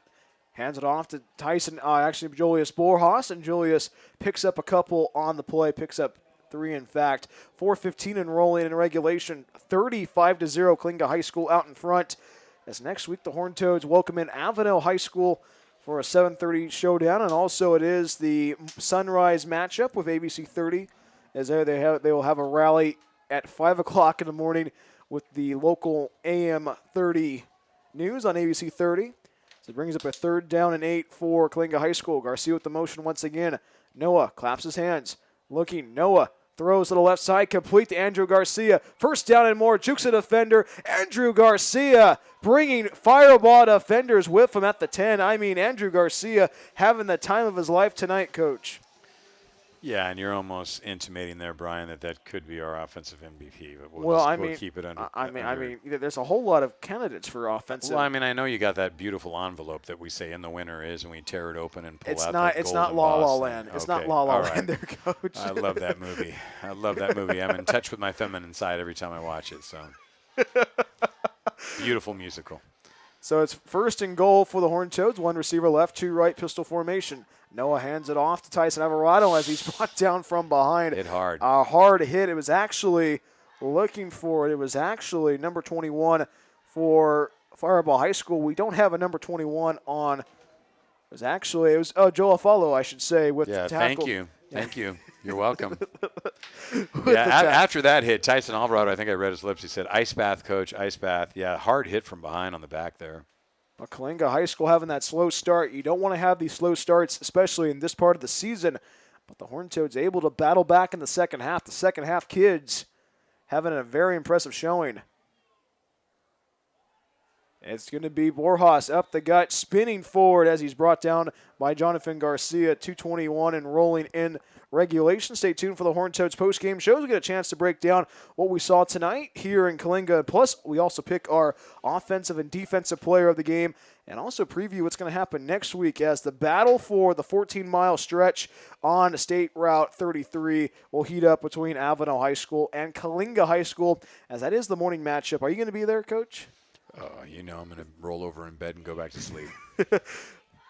Alvarado with the touch, trying to find a way in between the hashes, inside the 5 to the 2-yard line, brings up a fourth and goal, I should say. From about the 1 or 2. They're going to say the 3. Well, kind of an interesting spot there. Yeah, I'm looking at the line judge over here. It looks like there's the 2. 1 yard. They're one or 2. They're going to say the 2. So it's kind of interesting right here with the clock narrowing down. We got, 125 on the clock or so? They're going to say 1:23 and rolling in regulation. 35-0, Coalinga High School out in front against Firebaugh High School. One receiver left, 2 right. Fourth and goal for the Toads. Noah takes a snap, hands it off to Borjas. Trudges forward, and he's stopped at the goal line as Coalinga High School turns the ball over on downs. 1st and 10 for Firebaugh High School with the clock running. 65 seconds remaining in the ball game. 35-0, Coalinga High School out in front against Firebaugh High School. Yeah, and, they would have liked to have gotten, tack it on to 42, but also not really necessary. Clock stopping, though, I guess, whatever. I think it's a good sign. Yeah. It's a good sign. You are my Messiah. I trust you, and you told me at 35 it was a running clock. That is not a running clock. You are not incorrect, but maybe just Cleet Walker wants to keep that clock stopped. He just wants to keep the good time rolling. Does he think they're giving away free pizza at the snack bar or something? What are his thoughts? What's his thought process? So right now it is going to be a 1st and 10 at the 2-yard line for Firebaugh High School. Moving right to left on your screen. 2 by 2, the Eagles will go with Leo Perez, who checked into the game after Isaac Seha became a wide receiver, as it is going to be Jonathan Garcia in the backfield. Garcia fakes the handoff. Perez running left, trying to find the edge. Perez to the 5-yard line as he's escorted out of bounds at the 6, as it was Messiah Richards with the try to keep him, pushed him out of bounds. Brings up a 2nd down for Firebaugh High School with under a minute remaining, 45 seconds to go in regulation. 35-0, Coalinga High School out in front.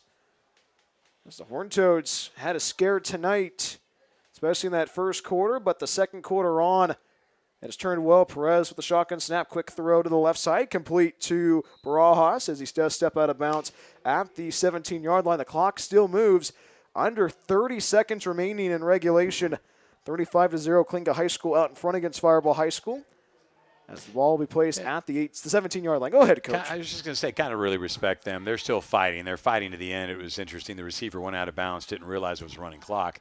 But, yeah, they're fighting. They're trying to do something, trying to make something happen here. Perez swings it out to the right side as it skips on the grass. This is it. That's all she wrote. And that'll be the ball game here in Coalinga. Coalinga High School opens up league play with a 35-0 victory against Firebaugh High School, as your Horned Toads improved to 6-0 overall on the season, 1-0 in West Sierra League play, as the Firebaugh High School Eagles will fall to 2-4 overall and 0-1 in West Sierra League play. Stay tuned for the postgame show right after this. Once again, the final score, Coalinga High School with 35 and Firebaugh High School with 0. We'll be right back after this. This is Horned Toad Football on the Toad Streaming Network.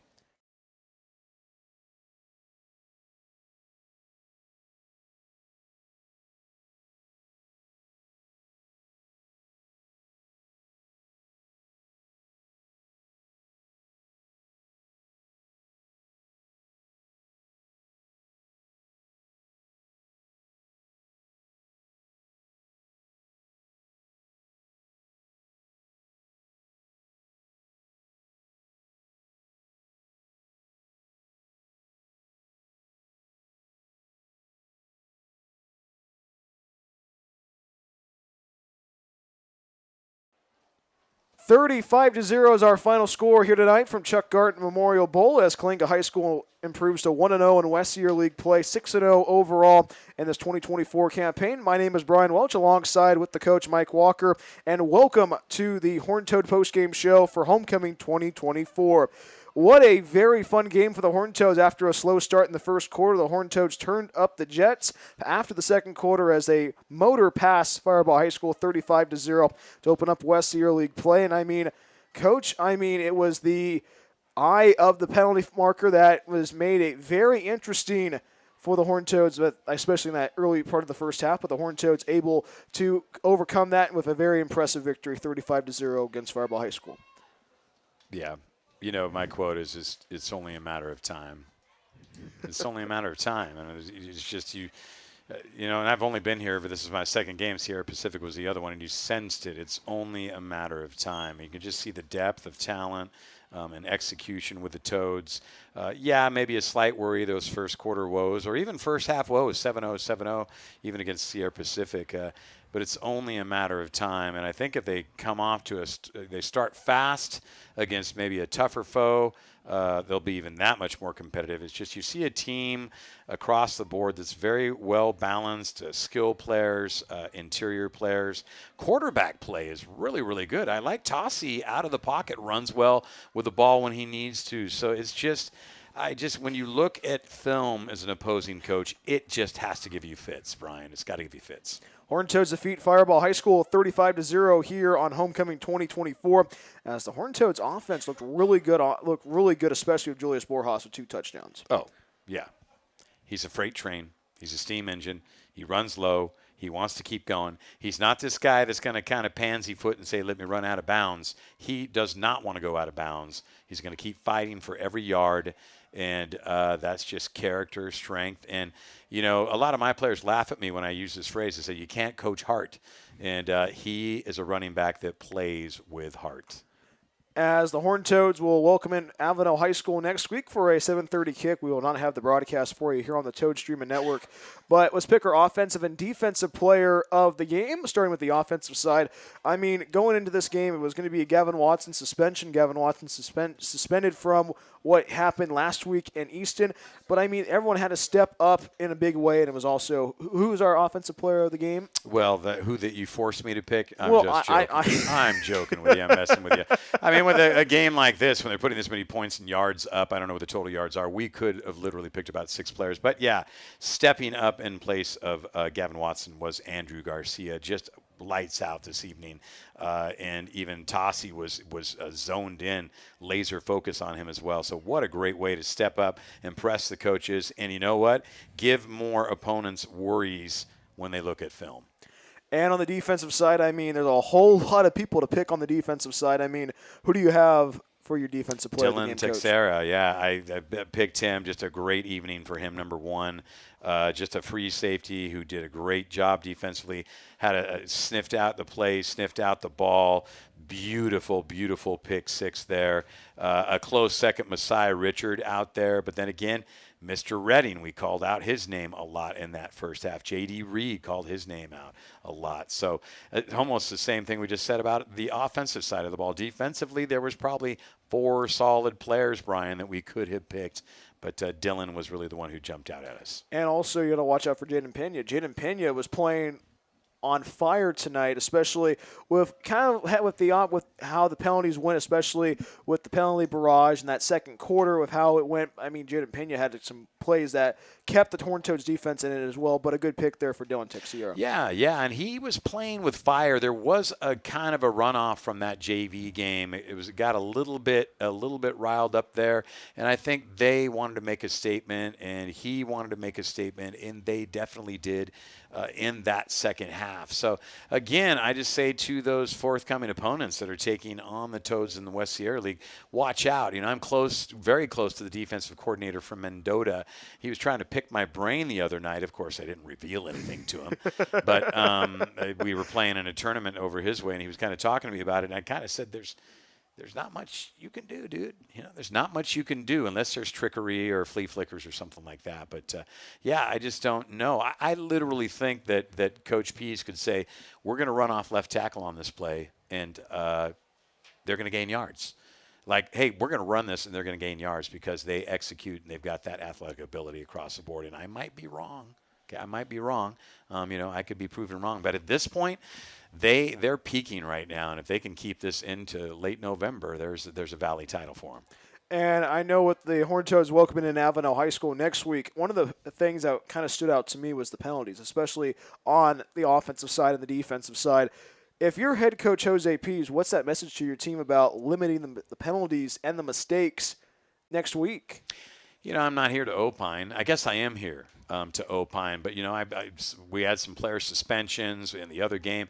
You've got to establish some institutional control, and I'm not sure how he does that because that does trickle down into penalties, and the combined penalties were near 20, and I'm not sure how many the Toads had themselves, but it's something that it's tough love as a coach, and he's got to deal with that. He's got to nip it in the bud, and it's, we're always told about social emotional behavior and things like that, but he's got to come down on them hard and fix some of these errors because they've got the talent, but we saw what was happening with those penalties in the first half. It was disrupting scoring opportunities, so that's something he's got to take the bull by the horns, and he's got to deal with it, and it's sometimes you have to sit people down. Sometimes you got to sit starters down. You got to look past that. But then when you have people like Garcia stepping up, hey, you got the depth to make those decisions as a coach. So, a great team looking good, but they got to clean up some stuff because it's tough to broadcast a game with that many penalties, Brian. It is. But it's a very impressive showing for the Horned Toads tonight, regardless, with a 35-0 victory against Firebaugh High School.